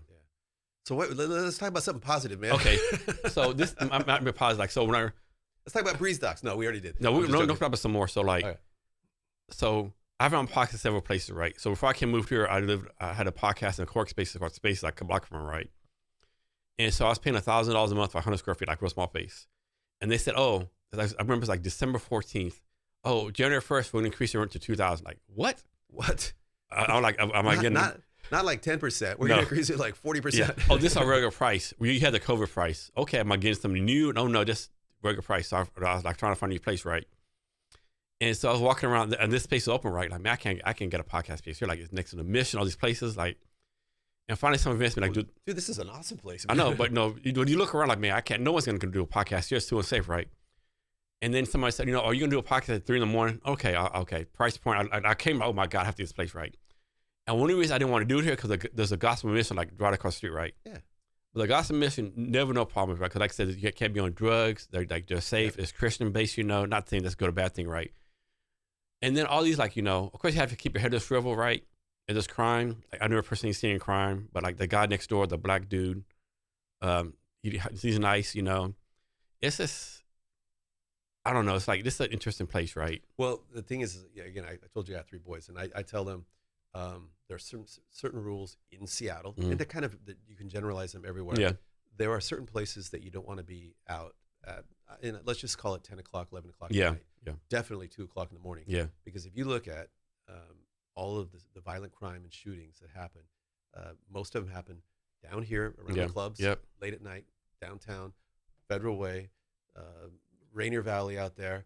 A lot of crime in the International District, Chinatown there, which is really sad. That because if they could, but the thing is most of that crime that happens, most of it is late at night. Yeah, boys, if you want to increase your likelihood of getting shot, go out here. Like me, like I tell all the time, I've never personally seen any crime here. Yeah. Then again, I'm not here at 2 a.m, right? Exactly. Or if I am here at 2 a.m, I'm either like at Central Saloon and walking to my office, right? 2 o'clock in the morning. At my age, I'm like 4 hours into my sleep. So yeah, but I like this neighborhood though. So like it's a good neighborhood, right? Like the history. Here's one for you. What do you think about this, right? I've kind of want to learn in my life when everyone someone says like this neighborhood has character, that means there's a lot of crime going on. Like you said, keep your head on swivels, right? Yeah. That's another thing positive about Vietnam. Like I said this earlier, like I was like random places, like 3, 4 in the morning, probably too drunk, some random alleyway. Like, okay, this is like Seattle. I'd be like kind of scared, but I'm like, hi, how you doing? So let me ask you this, because people say to me, "Oh, I love America because we're free and we can have guns and stuff like that, and and we can, and that's a whole other debate." But I'm talking about like real freedom. For me, one type of freedom is being able to walk with my family, Yeah, that's like anywhere Vietnam. Yeah. at any time and not have to worry about it. And that's not just Vietnam. That's Japan. That's Korea. Many places in China, Hong Kong, Singapore. I never had to worry about. In fact, I was concerned because we went from living 4 years in Singapore, 5 years in Japan. I was concerned about moving back here with my boys because they you had told me that. Yeah. this sense of trust. Like, nobody's ever going to take our stuff. I was like, you can't leave your stuff out like that. Yeah, you Somebody's can't. gonna Yeah, steal it. didn't tell the story before. Like your kids like leave their wallets in the little bicycle baskets. Yeah, exactly. And I was like, you guys can't do that. And they're like, why? Nobody's going to take it. It's like in America, they'll take the bike and the Be going like that instantly. They're still in front of you. So, God, let me tell you this story. We had friends visiting from Japan, and he was going to a graduate program at the University of Washington. And he's like, Mark, do you have a bicycle I could borrow? And I was like, sure, man. So we loaned him one of my son's bikes, and said we gave him a lock and said you got to keep it locked up, and you got to be careful where you put it. 2 weeks later, he called and he was so embarrassed and felt a bit shameful. He goes, I'm really deeply sorry to tell you, but the bike got stolen. I was like, dude, I told you, man, I told you. He goes, but and so his host family gave him a bike. Guess what? That bike got stolen. So. It happens in Japan once in a while, or especially around stations. Yeah, I mean there is crime over there. Well, bikes are particular. Bikes are there's 2 gray zones in Japan, and people who've been to Japan, hopefully you'll get a laugh out of this. But there's 2 things that you can kind of steal and get away with.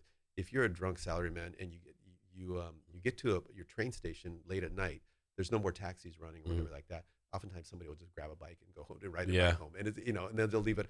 The more common one though is umbrellas. So you know how here when it rains, people rarely use umbrellas, or just in Japan, as soon as it starts to rain, umbrellas pop out of everywhere, man. Everybody's got them in their bags, these little fold-up umbrellas, and stores will start selling them, but they'll mark up the price threefold.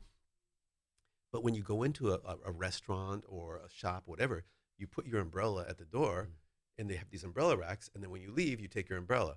But in Japan, they won't steal anything, but somehow it's okay to steal somebody's umbrella. They're like, it's an umbrella. This is a better one. Exactly. And so, like, I'm born and raised in Texas, very proud Texas. I got Texas tattoos, whatever. Or like, I'm Texan, right? The biggest compliment I can give Like what? Like remember the Alamo? No, I got like this one right here. Oh, the whole. Yeah. I got awesome. the flower right here. What is the flower? The blue bonnet. I didn't know that. Yeah. The come and take a tattoo. Awesome, man. I got the state emblem right here. Dude, I'm you Texas love proud. Texas. Yeah, I love Texas. What are you doing up here in Washington, man? You should have your compound right down there in Austin next to. Yeah, that's a whole different story. Whole different story. And so the biggest compliment I can give Vietnam is like all the places in the world. Vietnam's the only place I've been like, this is kind of like Texas. How so? Just like the freedom, the vibe. And like, I mean, Vietnam is known for not having guns, but those guns there, right? Oh yeah. But like of course, like the random John Bob in downtown to me doesn't have a gun, but like all the farmers have guns, the ranchers have guns. Like people have guns there. You know what I like about places like Vietnam and Thailand? You'll see a family of 5 people on a scooter. Oh my God, yeah, the whole family. And here they would pull you over and throw the parents in jail. And what's crazier is a family of 5, the mother and the father have helmets on. The kids won't. No, and one of them might be holding their cat. It's like grandma's there somewhere. It's crazy. It really is the Wild West. It is. And here's another thing when it comes to alcohol, like America's got this weird thing. Like I could be in Japan, I could be anywhere in Asia, and I could walk down the street with a beer. Yeah. Some places it might be considered not polite, but you're not going to get in trouble, not be arrested. But you could just do that. You can go. In fact, in Japan, you can go into a convenience store, get a beer, and just walk out front and just have a beer there with your friends. Yeah. It happens mostly with dumb foreigners, but Japanese do it too. That's the same all over Asia. Beer out, public consumption of alcohol, not a problem. Here, public consumption, get up against the wall. Yeah. Like, what? It's just a beer. But I can go into Starbucks with a loaded, whatever, and that's somehow okay. And I mean, people think about it. Like for us, it seems like, well, this is the American way, whatever. And I'm just saying, it's different. It's just different over there. because they think that we're nuts. That Mhm. what, you can't have beer outside, but you're allowed to have a gun. Yeah. So first week in Vietnam, I met this new friend, right? We're at his like by his house, and I was like, and we're talking business, right? And so I ordered. So in Vietnam, the Uber's called Grab, right? Actually, way better than Uber, right? Like here in the States, you get order Uber, it might come like 3 blocks away. Yeah. In Vietnam, it comes like right there, right? Yeah. And so I ordered Grab, and the guy says, "How long?" At like 10 minutes. Oh, we have some time to get some beer. He went to the store about like 3 or 4 second beers. So they're drinking beer, and Grab comes. I have like 2 beers left. Here's your beer. What are you doing? Take it with you. Like, I can't take a beer in the Grab. Yeah, you can. You're like, this is fucking Vietnam. As a matter of fact, here, the other driver It's encouraged. It's encouraged. It's kind of like, oh shit, like damn. I mean, yeah, talk about freedom, right? Yeah. Did you feel that? I mean, because like American Vietnam has obviously a kind of a messed up history. Mm. When you were there, did you feel anybody was like, "Oh, you're American"? They fucking love Americans. Isn't that crazy? Right? I mean, I'll tell like my Vietnam friend, like, y'all better than me, because the roles were reversed. I'll be trying to scam y'all. I'll be like, you know, like shit, but like they like love Americans. it's funny because in most places in Asia, I felt that people were receptive, friendly, and in some places like Vietnam, really liked our friendship. Yeah. And I'm like, but our country was here fighting a war, and many of your people, they don't. It's just like, put it behind them. I don't want to say they don't care. Yeah. I don't know if they think it's that relevant anymore. And I think part of it is too. Somebody told me this. I was talking like you know, like the Vietnamese, they don't get enough credit. Like they beat the Chinese, the French, they beat all this country, right? Like, how come they don't hate us? Like, well, maybe because they beat your ass and they know they're better than you, right? So they have that country, like, okay, we, you know, like, Dude, what a resilient people. oh my God. I mean, to be on the border with China, any country that's on the border with China, Korea, for example, Vietnam. And Vietnam only has Tibet, yeah. They all know, you know, you've got the bully there. Yeah. I would call it the bully. It's just, the Chinese character for China is Middle Kingdom. Mm-hmm. China was the center of the world, Yeah. right? And you were, everybody around them were tributaries, or they Yeah. would pay a tribute. And but they were invaded so many times, man. Yeah. One thing I recently learned, well, let me backtrack. So when I went there in 2023 for 10 days, I was like thrown off like how much French influence is there. Like, oh shit, French were there like all this time, right? So I didn't realize that.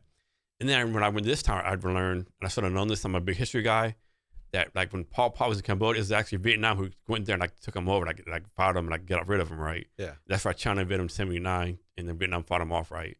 But yeah, Vietnam is definitely a resilient people, right? Like, Totally. You know what's funny, because we talk about the French influence in Vietnam, which I think the French occupied Vietnam maybe 40, 50 years, something like that. You want something crazy? Spain in the Philippines. Spain was in the Philippines for like 350 years. yeah. And I mean, they ran the Philippines. I mean, dude, that's longer than our country's been established, right? I mean, it's pretty amazing, this whole history of colonialism. And talk about doing rabbit holes, right? So people don't know this, right? So back in 1898, the Spanish-American War, supposedly the Spanish blew up the American U.S. naval ship in Havana, Cuba, went to war with Spanish. Yeah, we don't know who really blew it up. Yeah. What was the name of that ship that blew up? I can't remember. I'll But think the of it in a U.S. second. The U.S. has a history of like, you know, the ships getting blown up by the enemy, right? Yeah. Well, the Gulf of Tonkin, which got us into Vietnam, was radar blips, and they said, "Oh, the Vietnamese are attacking us." Yeah. And then the U.S. Lusitania, World War I, got blown up supposedly, right? So we have a history of like getting ships blown up and going to war, right? That's a whole different story. But immediately, I know what you're going to go to. And so we go to war with Spanish, and we beat them pretty easily, right? So we take over the Philippines, right? Most people don't realize the first couple of years it was okay, and then the Philippines, like, we don't want American rule. And like this whole insurrection came up, the Philippines came up, and people don't realize, like, I'm America, I love America, but the shit we did over there was like really fucked up, right? It was like totally fucked up shit we did over there. Yeah. And then the Philippines, now they're like, they love us, you know, they're part of a country, you know. I mean, not part of a country, but they're like an ally, right? But back in the day, like, I read a book called, like, in college, I took history in college. There was a book I read, like, Philippine insurrection, like all the shit we did. There's like, it was some fucked up shit we did. So Philippines is interesting because there was no real national Philippine identity, because it was really, you know, you have separate languages, 7,000 islands. Mm-hmm. And so you had ethnic identities, but not a national identity. Similar to India, for example. Okay, there was no India before the British kind of took over the whole subcontinent, and then and created a kind of single entity. In the Philippines, you got 7,000 islands, multiple languages, and you had ethnic identities. And there was this, I think it was Jose Rizal, who was the father of Philippine kind of nationalism, who said, we all have much more in common with, each other than we do with either the Spaniards or with Americans. And we fought a war with them, actually, and did, like you said, a lot of bad stuff. And most people don't realize it. Yeah. No. Oh, something totally random, right? How my mind works. So like a random thing in this conversation? Yeah, I know, right? So this last time in Vietnam, I flew Philippine Airlines. So first of all, don't fly Philippine Airlines. It's a horrible experience, right? The seats are built for Filipino people, like really small, right? And so I flew from Seattle to Manila, right? Yeah. And so I have a window seat. The guy next to me is like elderly black guy, right? Maybe 75 years old, right? And so usually on a plane, like I go by myself, like I don't talk on the plane, right? And other people talking to the black guy, right? And like, he's like really, he came for a lot of money, like he's by himself, right? Where are you going to the Philippines? I'm going to meet my wife. We've been talking online for 6 months. Immediately I'm like, man, dude, I hope you're not getting scammed. Whoa, I didn't know there were people still doing that. Yeah, it's a big thing over there. Like he's going to the Philippines for his wife, been online, like, yeah. Well, let me ask you. Okay, so that. And you hope what's different there is there's a serious power and wealth dynamic differential there, right? And so I was gonna say, what's the difference between going on Tinder or eHarmony or one of these things and meeting your wife? But when you're going to a country, there is a dynamic, and there's also a stereotype. But let me tell you this: I personally know of a couple relationships that started online. Yeah, I do too. And then they created beautiful families. Yeah. Some of them stayed in the Philippines, and 2 of them I know came to America, Yeah. and they have a beautiful family. And so it's easy to be. And I think that's the thing too. I think the stereotype is like if you look up, and I'll get blasted for this. If you like, you're older guy, you go to the Philippines and get a Filipino wife. Yeah. The expectation is like you bring the whole family back over, right? Yeah. Or like I know, like in Vietnam, I have plenty of friends over there, like Vietnam, like married a Vietnamese wife. They're still there, right? Yeah. But like none of these Vietnamese wives want to move to the States. Like, what do you want to leave Vietnam for? Right. Their whole family's there. You married me, there. like stay here, right? Yeah. Yeah. It's different on that. I remember, like, I think that's man, dude. I hope you're not getting fucked over. I How hope many you're not like getting scammed. non-PC things have we said in this podcast? I don't know. Maybe one. We gotta have AI, like just maybe one. Yeah. Maybe one. Yeah. But like you said, so back to your point, like people like moving, like going different countries. That's good and all, but then again, like this, like there's a guy I follow on TikTok, right? He lives in America, been in Britain. Like he's like, I'm so tired of like people in Europe like bad mouthing Americans, right? Like if you travel 3 hours, you're in the 6 countries. You can travel 6 hours, be in one state here, right? So like give them some credit right, for the culture stuff. Like each state is a different country, so to speak. Totally. Like Washington's so different from Texas. Texas is so different from New York City. Totally. So yeah, like I know people. Like, I grew up in a town called Odessa, Texas. Like Odessa, yeah, football town. Yeah, or a town like to them going to Dallas going out of town, right? Yeah. No, dude, it's not going out of town, right? But I'm a big believer in travel, right? Just go do something different, right? Do something different, and I gotta say, like I said, I spent the first 3 months of last year in Europe, and I spent so many years in Asia, and I travel a lot. And one thing that I miss is the ability to just walk out my front door and there's like a cafe, a bar, cafe. Oh my God! And here, that's one negative about the States. It's a car culture. So I live on the east side, and I got to get my car and drive. And it's not far, but I do have to drive. Yeah. And then I go to one restaurant. And so there's a couple things with that. One is you got to be careful how much you drink. Yeah. 2, but more importantly than that, I feel like we drive through our communities. Mm-hmm. So we're passing through our communities, Yeah. and we're not physically touching people in the community. No. Where we lived in Japan, you would walk 10 minutes to the train station, or you would ride your bike to wherever you're going, and you would see people every day. Exactly. You would wave, you would talk, you would stop and have a conversation, and you would have a real neighborhood. And I think that's really important, that sense of connectivity, which comes back to mental health too. Because it's not just your family, it takes a village, that kind of mentality where you know people and people are looking out for each other.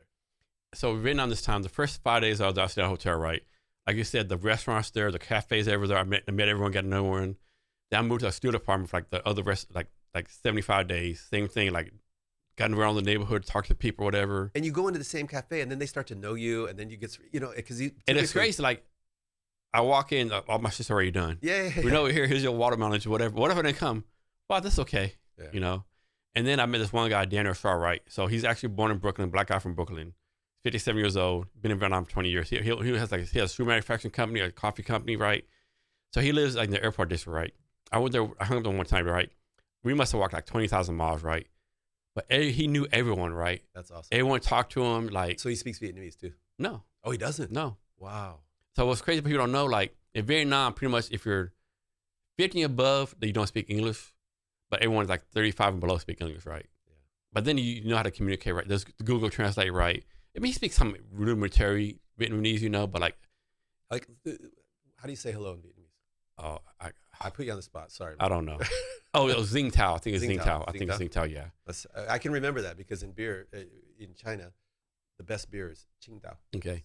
So like when I went there this time, I had every intention to like learn the basic Vietnamese. Yeah. But then I would talk to someone like perfect English, like.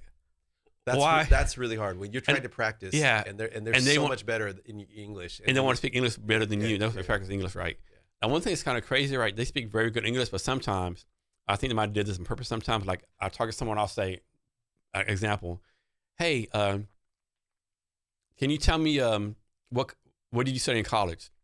Oh, last night the basketball team did this and this. Like answer something totally different, right? Like you like I know I said what do you study in college? But that's the beauty of living overseas. Yeah, man, is like you just get these, and you're like I don't be rude and say, hey, that's not I asked you, right? You just go with the flow, right? Yeah. What I love is the pure randomness sometimes of like having conversations with non-native English speakers, and sometimes I would say stuff that was just like really stupid, but it would come off to them as being like, oh, that's really smart. And sometimes I'd say something that I thought was smart, and they would look at me with a blank stare like, well, you just don't get it, man. So yeah, this overseas experience is like crazy, and this, like you said, so cheap over there. It's like, yeah. So let me ask you. I mean, you said 340 350, 350. like, yeah. What's your grand plan for the Jason Cavness Experience? Joe Rogan Part 2. Okay. I don't know. It's like I'm gonna have fun doing it. Like even like if I shut down all my like tech stuff startups, I still want to do this. And plus it keeps you young, keeps like. I mean, what I'm gonna do is stay at home and fucking smoke dope, drink bourbon all day. It's not a bad plan B. I mean, it's not, but yeah, it's just like meet different people. Yeah. Of course, you like to get monetized it. Like get different ads. Like. Oh, so like recently, like, plus it grows slowly, right? Like a lot of people, like I've actually had like 50 people to our podcast. Guess how many people are still doing it? Oh, most people.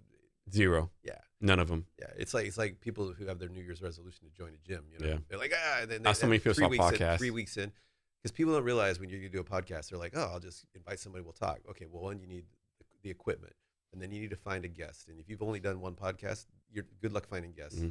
And then you need to, after you record it, assuming the mic worked, Jason, but after you record it, then you have to edit it, and then you have to upload it, and then you have to put notes and everything. It's a lot of work, man. No, do you do it all yourself, or do you outsource any of it? I do it all, but it's pretty easy now. Even the editing? Yeah. What? I don't do edit though, right? So this is not going to be edited? No. Oh man. Now, I'm joking. I'm joking. Only editing I do, like suppose one of us had a coughing attack, right? Yeah. I edit that out, right? Okay. Or suppose I ask you a question and you're like, man, let me think about it. And 10 minutes later, you're saying Sitcha, right? Or like if I have to go do a bio break. Yeah. Yeah. So what platform do you use for editing? Adobe Audition. Okay. I use Final Cut Pro. Okay. Yeah, but it's all good, man. I mean, the technology is so amazing. Yeah, and another thing too, like simple thing, like doing a thumbnail, for the YouTube channel, right? Which is really important, man. Yeah. Yeah. Do you do that yourself, or do you? Okay, so I outsource the thumbnails. Yeah. Because I just have a system. I use Canva. I have a pretty system. Yeah. My dream is like be able to be like hire a young Jamie like Joe Rogan does. Right. Jamie, just do that shit. Research that, Jamie. Yeah, I've actually tried to outsource a couple of times, but like outsourced it like a couple of times, like I don't expect you to do like exactly my movie. Like, damn, like can you do this half as good as me, right? Yeah. Or like somebody like, okay, it's $1,000 for an episode. What? Like, yeah. Wow. No. I got a guy. He edits for me. Mm-hmm. When I'm behind and I need somebody, he'll do it for 40 an episode. That's good. It's worth it. It's worth it because sometimes do you ever get tired of sitting in front of the computer? Yeah. I get burned out sometimes, man. And just like and plus you're like, there's so many more important things I'd be doing than this, Exactly. Like drinking bourbon and smoking cigars. Yeah. It's fun though. The podcast is fun. Who have you not interviewed that you want to get on the show? Oh, Joe Rogan, Elon Musk, Um, I don't know, just different people, right? So this is lady, Brandy Cruz, she's like this political commentary person. I could have her on. Um, there's a person, I don't, he has a Twitter I follow. He's a Pacific Northwest conservative, like was like rare breed here, and I want Yeah. him on. Like, Is this guy on the east side that he puts a bunch of money into different conservative causes? I think so, yeah. Yeah, I think he runs I think he runs a small VC. Yeah, I like different aspects, like liberal, like different points of view, That's as long as it's interesting, right? Like of course the worst guess is like you ask somebody a question and they're like, yes, no. So I was going to ask you about that earlier because I I feel like the best podcasts are where the conversation is just kind of like a conversation. It's back and forth like a tennis match, or a match is the wrong word, but you were just I hit the ball to you, you hit it back to me. The worst ones where they're like, oh, I'm on a podcast, so that means you're going to ask me 20 questions, and I'm like, come on, I ask you a question, you answer, but can you where's the interactivity? I mean, does that make sense? Yeah, and the worst one is ones like, and so for I mean, you're not so generalized, but back in the day, my worst guests were coaches, right? Like personal coaches, life coaches, they were so salesy, right? That's like you ask me a question, like, oh, like I ask me a question, like, oh, because you were doing the HR stuff, so yeah, executive coaching, yeah, and I ask, personal coach, like, ask the coach, like, what do you like? You ask the question, like, what do you do for fun? Oh, I have a coaching business, and it's fun for me. Yeah, and I read coaching books. I coach people. Yeah, are you kidding me right now? Like, and that's like, yes, and it's so salesy, like, yeah. So I rarely do coaches anymore. Yeah, which is probably not fair to like good coaches. It's funny. So I was the Japan practice leader for Marshall Goldsmith, and he does something called stakeholder-centered coaching. He also wrote the book. He wrote about 30 books, but what got you here will not get you there. But the thing is a lot of executives are resistant to coaching, and because you're talking about basically their personality, right? Yeah, their like communication. I'm the skills. CEO of this multi-billion company. What are you talking about? And like, well, do you do everything right? Well, like, why don't we do a 360 degree? What do they call it? Evaluation. Yeah. So you get you get feedback. And the first time I went through one of those, I thought I was like because the business I was running was just doing amazing, and I got some feedback that was really hard hitting and kind of hurt me a little bit, but it really helped me. And they said, Mark is super entrepreneurial. His energy is amazing. He's basically, when it came to my listening skills, I was just like, whew. And I was like, what do you mean? I heard you, but I didn't like your idea. Yeah. But I listened, but your idea sucks. But it really helped me. And but one of the things that sticks with me is like, Tiger Woods is the best best golfer in the world, but he has a coach. The Eric Schmidt, the CEO of Google, he has a coach. Yeah. In fact, Eric Schmidt said every business person, every executive should have a coach. But a lot of people are resistant to it. And I think it's good to have an extra set of eyes that can kind of look at you and say, you might want to think about. Yes, this is my pushback on that, right? There's so many coaches, right? Like how do you pick the coach right for you, right? There's like so many coaches like do this, do that. Like how do you know to pick the coach for you, right? And they're not wasting money, That's the challenge. And a lot of times people will pick the coach that they have the similar personality, but that's not necessarily what you want because they're just going to tell you what you want to hear.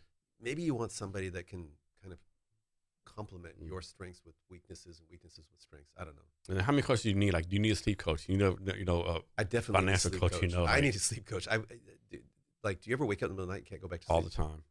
So what is that, man? Like, I wake up at 2:00 and I'm like, okay, am I gonna stay awake or am I gonna go back to sleep? Am I gonna stay awake? And after a while, I either go back to sleep or it's an hour and a half later. Or the worst is like you're too tired to go to sleep, but not wide awake enough to do any work. Exactly. You're in limbo, like, damn, this sucks. So now I've got a hard stop rule where if I'm awake for a half hour, I'm out of bed and I'm gonna go study. These days I'm studying Spanish. So if you want to go to sleep, study a foreign language. Yeah. It's like your brain goes, okay, time to go to bed, and that helps. So what's a skill you don't have that you want to learn? Well, right now it's Spanish, and I'm always in so many parts of my life. I'm trying to improve, become a better, more empathetic person. So I don't say that I don't have it, but I think I can exercise that muscle more, and I want to be a better sailor. I just continually strive to learn. One of the things is I have so many different interests. One of the challenges when you have a lot of interest, especially at my age, is that you have to be a beginner in a lot of areas, and it can be uncomfortable to be a beginner at our age, because you're like, well, I don't The want to ego go. gets in the way. Yeah, I don't want to go into a dance class and be like the klutz, right? Yeah. But I'll do it. Oh, but speaking of which, you ever seen the Silver Linings Playbook? Yeah. I just watched the dance scene again last night. It was so awesome, man. Do you remember? So they did the double parlay where the Eagles had to beat the Cowboys by, I forget what the point spread was, and then Jennifer Lawrence and Bradley Cooper, their characters had to score a 5.0 in the dance competition, where everybody else was going for 9s or 10s. All they had to do was 5, but they were complete amateurs, and it was like 4.8, 4.7, 4.9, 4.8, and the last one came in at 5.4, and the judge says for an average of 5 points. And they just went crazy, but everybody else watching them, because they're like 5 points, and they just couldn't understand why they're so exactly excited. right. No, I love that, man. And talking about beginners, right? So in Vietnam, I had a guy on the podcast, Zach Kress, right? He's a former U.S. Army officer. He was like employee 191 at Snapchat, right? And he moved to Vietnam, right? So he's like, he's the guy as far as martial arts in Vietnam, right? He does Muay Thai. He does a thing called Saigon fights. He's like the number one community builder for as far as like martial arts, right? He runs all these fights, right? He had a great interview. Like, man, like I always been interested, like learning Muay Thai, grappling, right?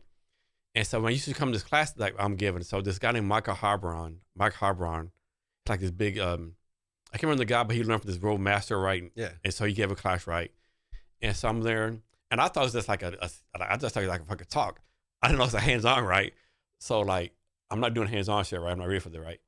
And so then 2 weeks later, I was like beginner's class, right? And so I'm there. I'm a beginner. They match like this 14-year-old little female, right? And I'm thinking I'm not doing much, right? But bad thing about beginner, I didn't do a lot, but I still pull my fucking back muscle. Oh man, yeah. Hats off to you for trying something new. But what I found at our age is that every time you do something new, you're going to exercise muscles that haven't been exercised in a long time. So you got to take it real slow. And I thought I'm kicking. I'm not kicking high. I'm just kicking like I'm taking. In my mind, I'm like, I'm not kicking. So what happened? Did you end up like in the bed for? Yeah. So that's why there's something called ibuprofen, man. Yeah. So like, I'm hyped up, right?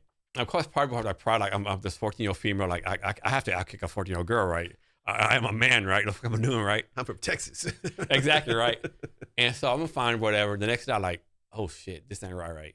And so I'm being like stupid, like over 7 days, like kind of walk around, take ibuprofen. 8th day, like, man, this something ain't right? And so we'll do a little comparison of U.S. hospital and Vietnam hospital, right? And so another military friend it's surprised how many U.S. military vets are in Vietnam, right? It's kind of surprising, right? Hey guy, man, I hurt myself pretty bad. How do I go to the hospital? He told me how to do a hospital. Just go online, right? So I'm going online, it's 9 in the morning, go online. And it says pick an appointment. Oh shit, there's one available at 11:20. It's like today? Today, I'm like, what? Okay. Not 3 months from now? Today, okay. So I make the appointment, right? I get there 11 o'clock because you gotta be early, right? Yeah. Oh, you're early. But you're not supposed to be 11:20, but a doctor can see you now, right? And so from 9 in the morning, also happened from 9 in the morning to 2 in the afternoon, right? I seen the doctor, got MRIs, seen the doctor again, got medicine, all in 5 hours, $135. Amazing. And then what happened was, MRI showed that I pulled a back muscle that caused my spine to press against the nerve. Ouch. Yeah, it fucking sucked. And it still fucking hurts. It was crazy. So I got back February 9th. February 10th, I go to the VA and make an appointment. April 24th. Right. Wow, $135. So like, you can't even like. I got like 5 medicines. I got tramadol, all this kind of crazy shit, you know. The price of healthcare here is so crazy high. Like I'm not communist by no means, but man. But it sounds like you have leanings, man. I mean, it's like, you know. So I'll tell you, one of my sons had pneumonia in Japan. We went to the doctor. He's like, he'll be okay. And then in Japan, you can just walk into the clinic and you might have to wait 10, 15 minutes. A couple days later, his pulse was jacked and he had a fever. We went back and he's like, oh my God, he didn't say, oh my God, but we did. But he said, you got to go to the hospital right now. So we went to the Red Cross Hospital in Yokohama, biggest, most modern hospital in that part of Japan. And they check him in. They're like, yeah, he's going to be here for a week to 10 days. he's got pneumonia and he'll be okay, but he's going to be, it's pretty serious. They said, do you want a do you want a private room? And I was like, oh my God, a private room. Well, just out of curiosity, how much would that be? And they're like, it was $130 a night. I was like, we're taking the private room, man. That's cheaper than a hotel. You know what a private room would cost you here? Oh man, 10,000. Yeah, it's crazy, right? And so he was in the hospital it was actually a week. And my wife would go for 12 hours and I'd go for 12 hours, spend time with him. And got out after a week, and the total bill came to just a little over $1,000. That was for the room, the medicine, everything. It was crazy. And yeah, we had Japanese healthcare, but here, God, there's something wrong. Something's broken. And the other crazy thing about Vietnam is like, you can pretty much buy anything in a pharmacy, right? I remember first, like you can get Vicodin, Viagra, antibiotics. It's like, I didn't believe it first. I just thought it was a whim. Like, there's no way this is true, right? Yeah. I went to a fucking pharmacy. I need 3 weeks of antibiotics. Okay. Then here it is, and the money, right? Yeah. Like, what the fuck? Here you got to get a doctor's excuse, all kind of crazy stuff, right? It's getting better. You can go online and get a doctor's prescription for almost anything these days. You have Is that on the dark web? No, that's on the real web. You can get a virtual consult because during COVID, I had COVID 3 times. And one of the times I was really worried because I was so exhausted. I'd done international travel and jet lag, and my body was so worn down. And I thought, you know what? So I went online and had a consultation with a doctor. And I said, I want to get Paxlovid. And she said, okay, I can write the prescription. But she goes, I tell you what, I don't think you need it. You're going to be fine. And I said, why not get the Paxlovid? She goes, Mark, 60 to 70% of the people that I've prescribed it to got rebound COVID, and you don't want that. Yeah. And I said, you know what? I'll trust you. And so it was, and I think I paid her $50 for the virtual consultation. So you can get it here. Mark Cuban's doing this amazing thing right now. Yeah, I heard about that. Yeah. Yeah, where he's bringing down the prices of drugs, pharmaceuticals, I should say. Yeah, big difference. Yeah. So back to Breeze Docs, right? So with your pricing, right? Like I won't say the price. People looking on the internet, right? On your website. It's $6,000 a year. Okay. For our starter package. And like the month is like $500, something like that. Yeah. So like suppose like, if you win one RFP, that pays for Breeze Docs for 5 years. But go ahead. I'm sorry. Like suppose like there's a new business out there, right? And like suppose is it like, do they pay $500 up front, or is it like they use the system and they win the first deal, they pay the money, or how does that work? Like, no, it's you pay for a year in advance. Okay. It's $6,000. Yeah. So $6,000 up front. But we'll make you a deal. Okay. You mentioned the Jason Cavness podcast. We'll make you a deal. No, it's $6,000 a year up front. Okay. Yeah. And is it for $6,000 a year? Do you say, okay, we'll guarantee or promise you win like 4 RFPs or 8? We can't guarantee anybody's going to win RFPs. That's really up to the targeting on their side and the quality of their response. What we can guarantee you is that you'll process RFPs much more quickly with less resources, and then you'll be able to do more RFPs. And you know how it works. The more you do, the better you get, and the likelihood of a win increases. And do you, like, I think you said this before, but like does Breeze Docs, like suppose, like I'll use my example. I use Breeze Docs to apply for like a HR job. You're still Department of Defense, right? Does Breeze Docs review and say, okay, Jason, like you have 0 chance of getting this, right? Or you have 50% chance of getting this. So Breeze Docs will look at the requirements and help it distill it down. Okay. Then it will look at your capabilities, and then you'll have to make an informed decision. Okay. Yeah. And I don't know if you really want to trust AI to do everything for you. Nobody knows your business as well as you do. And so I think that human in the loop is going to be there forever. Yeah. And so you say you're doing this for like small business people, right? It's our small medium-sized businesses. So companies from, sole proprietorships of 1 to 2 people up to 250 people. Typically after that they want to go for an enterprise solution. Does the industry or the amount of revenue they have matter? The industry probably matters more than the amount of revenue. And when I say the industry, it's because there are some industries that do a lot more RFPs than others. So for example, if you're in defense, if you're in aerospace, if you're in IT services, if you're in some different managed services areas,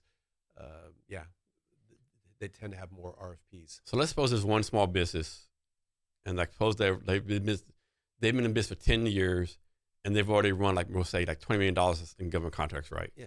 Another business that's starting out and never done RFP. How do you like take care of both of those? So the ones who've done the RFPs, if they want to do more, or if they want to like reallocate the resources to do it, because if they're still doing it the old manual way, then we can help them do more or take fewer resources and then reallocate those resources on other tasks. For the ones who are just getting started, oftentimes they're intimidated by the work. Breeze will help them to just basically manage that workflow, and then build up that knowledge base of experience. And it's so, in the beginning you do one RFP, and then you build on that experience, and you're able to leverage that knowledge and then do more.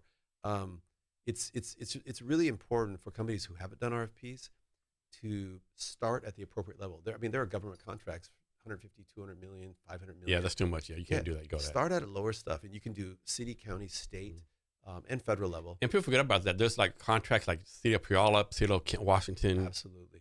And get your feet wet, get those reps in, and then start to expand. I know a company literally that 20 years ago, they got their first government contract. It was like $30,000. Last year, they did about $35 million in government contracts just in 1 year, right? And it's all 90% of that's through RFPs. And that's not an isolated story. That's it's kind of a common thing. But you gotta get your experience, figure out what you're good at, and then you, of course, you can't just win the RFP. You have to deliver the product or service, right? Yeah. So you get better at that as well, right? Yeah. So talk about, I think government has a bad reputation, like lowest bidder, right? Like they'll be like, this is a philosophy, like if the contract's worth 10 million, bid $1 million, you get it right, the lowest bidder, right? That isn't always the true, right? no, I think that in a lot of government You have to contracts, deliver, right? Yeah, you have to deliver, but there are also some other requirements that if you're just competing on price, I don't care what industry you're in, you're probably in the wrong industry. If it's all coming down to price, a lot of government contracts, they have a hard requirement for IT security, for example. Are you SOC 2 compliant? What are your ISO qualifications? So they're also like set asides for women and minority. Oh yeah, businesses, like hub right? zone, small business, Yes. veterans, all these different things. Figure out what you're good at and go after it. And that comes down to that analysis of what are the requirements and what are our strengths and what can we fulfill. And if they're looking for a women minority-owned business and you're not, Yeah, you have zero chance. yeah, Don't apply for it. You're wasting your time. yeah. But if they need somebody who's SOC 2 compliant and you have that, and by the way, a lot of times you can find out who won the previous contract. Yeah, you can. Yeah, through Freedom of Information Act, right? So you can get in there and you can see what the bids were and everything like that. yeah. So what's your advice to someone who's never been on a contract before and they want to get involved with this? Buy Breeze Docs and then start. No. That's damn good advice, though. So my advice would be like, okay, first off, you have to know your business, and then you can go on these different RFP portals, and search for government contracts related to your product or service.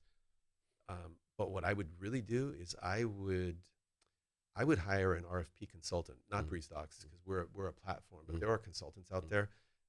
We work with the lady Melina Cardenas. We work with Karen Kent-Dean, and there are others online. If you just go online and look for RFP consultants, what they will do is they will tell you, they'll do an analysis of what the sweet spot is for you, whether that's city, state, county, or federal, and they will keep you abreast of any new opportunities, and they will also help you present your company, your product or service in the appropriate manner for those RFPs. And you can use them for one or two opportunities and then learn from that. And then that's your IP afterwards. And so you don't have to work indefinitely with them. They'll actually help you even create the content.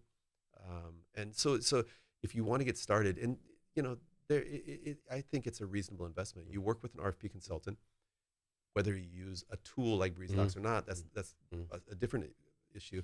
Work with a consultant, get you up and running, and then you take that knowledge and pull it in-house and start to build your own, response. Can you do this? Like, obviously, the best scenario would be like, like pose those job requirements. Says like, we're looking to hire like 10 software developers, right, to do X, Y, Z, right?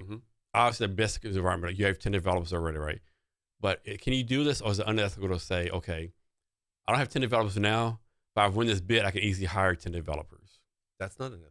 Okay. I mean, if the requirement is that you have to have them now, then that's, I wouldn't call it unethical, but you're not meeting the requirements.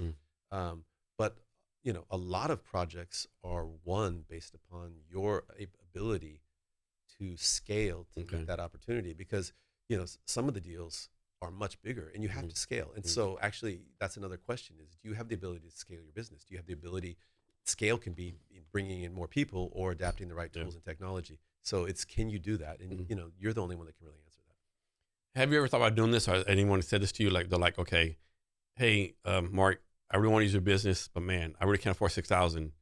Instead of paying 6,000, I'll pay a couple thousand, and I give you, if I win the contract, I give you 20% of the money. I mean, so I don't like to say no to anything or anybody, and we can help somebody out and do that. But to be honest with you, that's not really a scalable business model in terms of you have all these little side deals going on, right? That said, I hate to say no to anybody. Yeah. We want the small and medium-sized businesses out there to be able to compete with enterprise. And where we're going with our platform is our next module will be a sales enablement platform, because we have all your company information. And now if you have a salesperson who's on a sales call and somebody asks them, hey, do you have ISO 27001? They're like, they type it in Breeze and they can see, and they get the information right there, right? And Breeze can be used to train the salespeople as well. So we're just trying to help these SMBs to be more competitive. And if we have to do a one-off deal with somebody to help them out, I mean, we'll talk to anybody, but that's not our model. Yeah. Right? So what are some of the cons of like working with the government?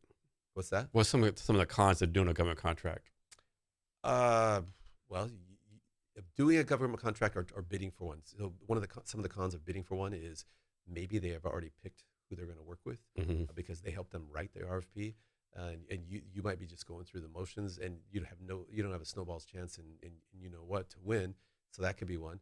The process can be very intensive. It could take you months to get all the paperwork filled out, and you have no guarantee of winning. There's different certifications that you need. The upside is, if you win it, oftentimes it could be a multi-year contract. Yeah, like you wouldn't look at you like, well, yeah. And then it qualifies you for other government contracts, right? They want something frustrating. Like, I haven't been a government contract there, but I'm sending that gov. I look at it all the time. Like, frustrating. Like you look at something, man, I can do this, and it will say, this is like research only, right? No bid. You know what I'm saying? Like, no bids of we're doing like, research. Or like, are you kidding, right? You want me to do all this?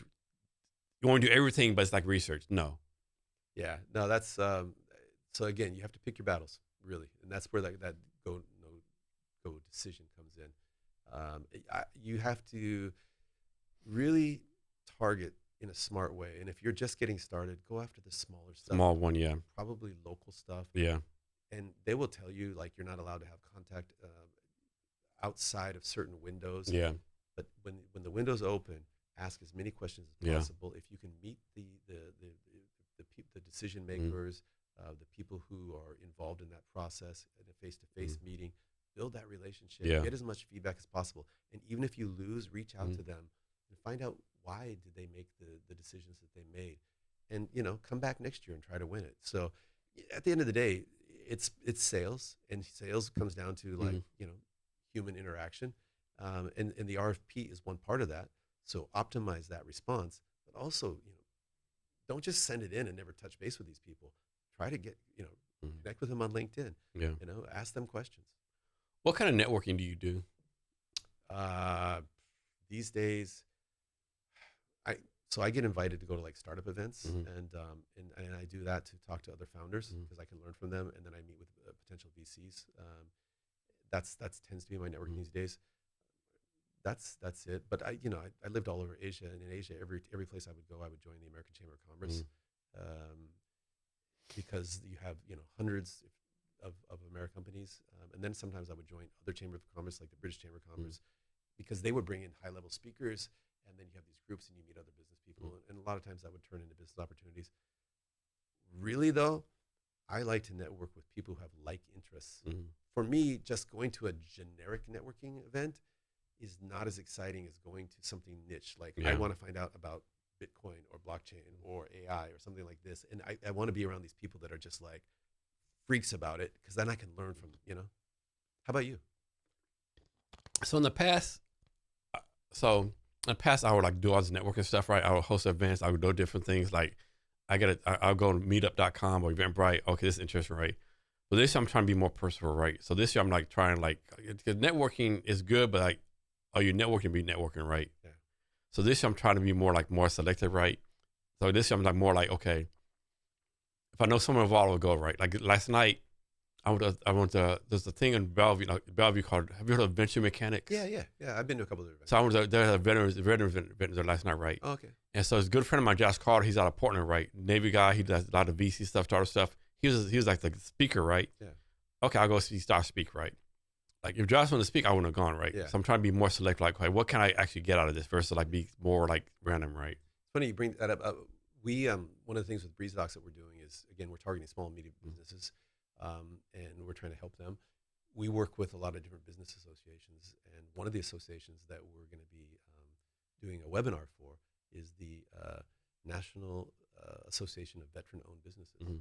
And because you have all these vets that go out and start their businesses, and they need a support association, and then we're doing a webinar on RFP best practices.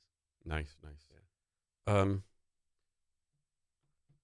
So I got brain lock again. That's all right. Yeah. And I'm gonna have to, like, pretty soon. I'm gonna have to go pick up my wife. Okay. What time you want to stop? Oh, I don't know. We can go for another 5-10 minutes. Is that Okay. cool? Okay. Cool. Man. So back to your business. What's the goal for the business? Actually, let me ask you this question, right? Right. So you already talked about your business in detail, but talk about how it got started, your focus now, and your long-term vision for it. Okay. So again, I was consulting with a company.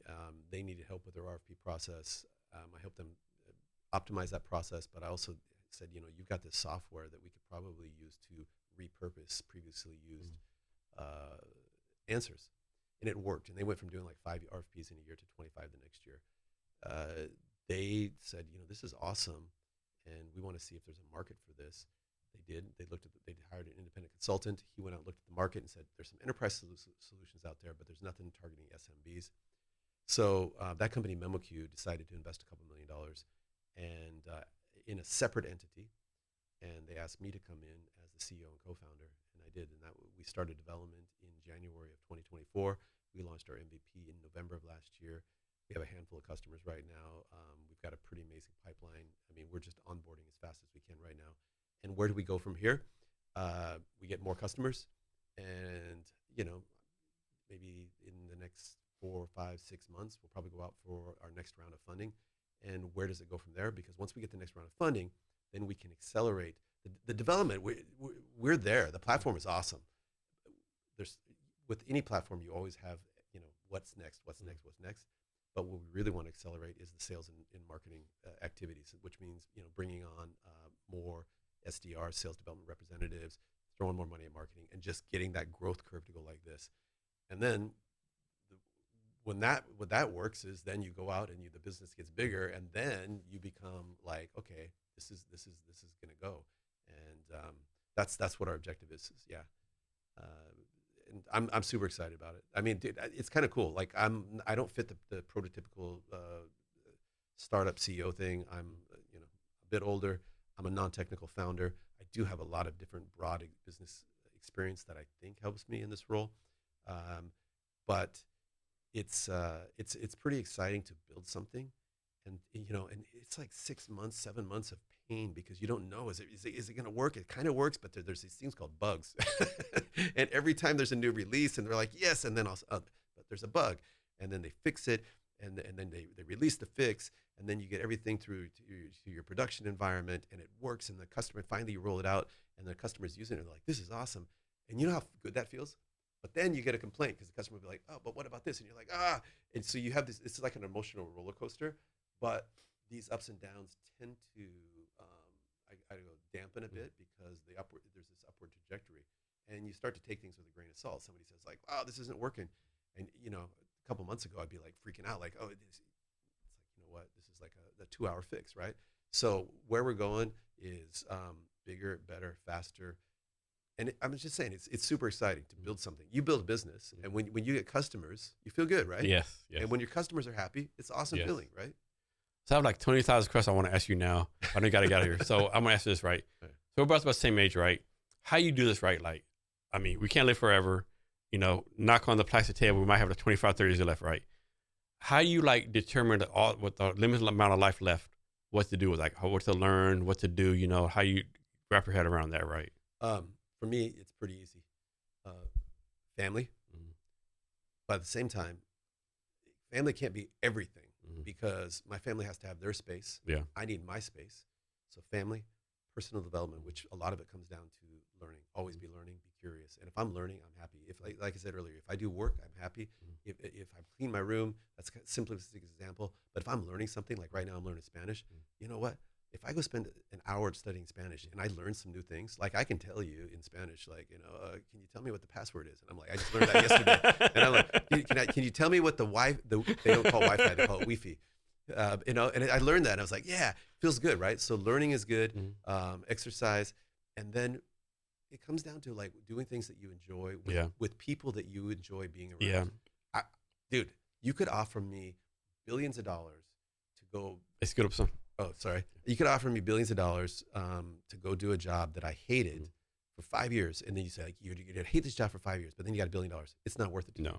I'm coming up close to 60 and you can't take the money with you. No. And so I want to do stuff that I enjoy. It might sound selfish. Being happy, man. And if you're doing stuff that you enjoy, if work is enjoyable, then it's not work. Yeah. And so that's I'm a part of my life, like, be happy. I mean, as long as you don't fuck other people up, right? Don't be happy other people's experience, right? Be happy and don't bother anyone. Be happy, right? I totally align with you on that. And if you are tempted to screw somebody over, you're going to regret it. And you're always going to be looking over your shoulder. And deep down inside, unless you're it's wrong. Unless you're a psychopath, you know it's wrong. You know it's wrong, and it's going to weigh on, and it's going to come back. I do believe in something called karma. Yeah, and it could be self-inflicted. You know what I mean? Because you're telling yourself, oh, that wasn't right. Something's going to come. Yeah. So I want to go through my life just feeling good about myself. Yeah. So anything else that you want to add to that, like on your side? No, just the same way, right? Like, be happy, take care of people, I mean, dude, you're doing a podcast. Yeah. I mean, this is cool, right? Like, well, what kind of world are we living in where you can just like, like if someone told me like 10 years ago I'd do a podcast, like it was like kind of pop, like, get the fuck out of here. Right? No fucking way. Yeah. So is there anything I should ask you that I didn't, or anything else you want to talk about? Man, like you said, we could talk for hours. I do want to stay married, so I got to go pick up my wife. Yeah. So, yeah. No, but I really appreciate this, especially because this is round 2. Because I don't know if I did something to the mic last night. It's crazy. Like, I have no idea. Like, what happened? Yeah. But I enjoyed the conversation, and I got to figure out how to get you on one of my podcasts. Yeah, definitely got to do that. Yeah. So you can share your social media, ways for people to reach out to you. Mark Schreiner, SHRINER on LinkedIn. And if you'd like some information about Breeze Docs, please go to www.breeze, BREEZE, docs.AI, and sign up for our freemium version. Yeah. Last thing, can you give us any advice or wisdom or anything you want to talk about? What do they say about advice? Don't give it, because wise men don't need it and fools won't listen. So there's my piece of advice. Mark, thanks for your time today. Really appreciate it. Awesome, Jason. Thank you. And to our listeners, thank you for your time as well. Remember to be great every day.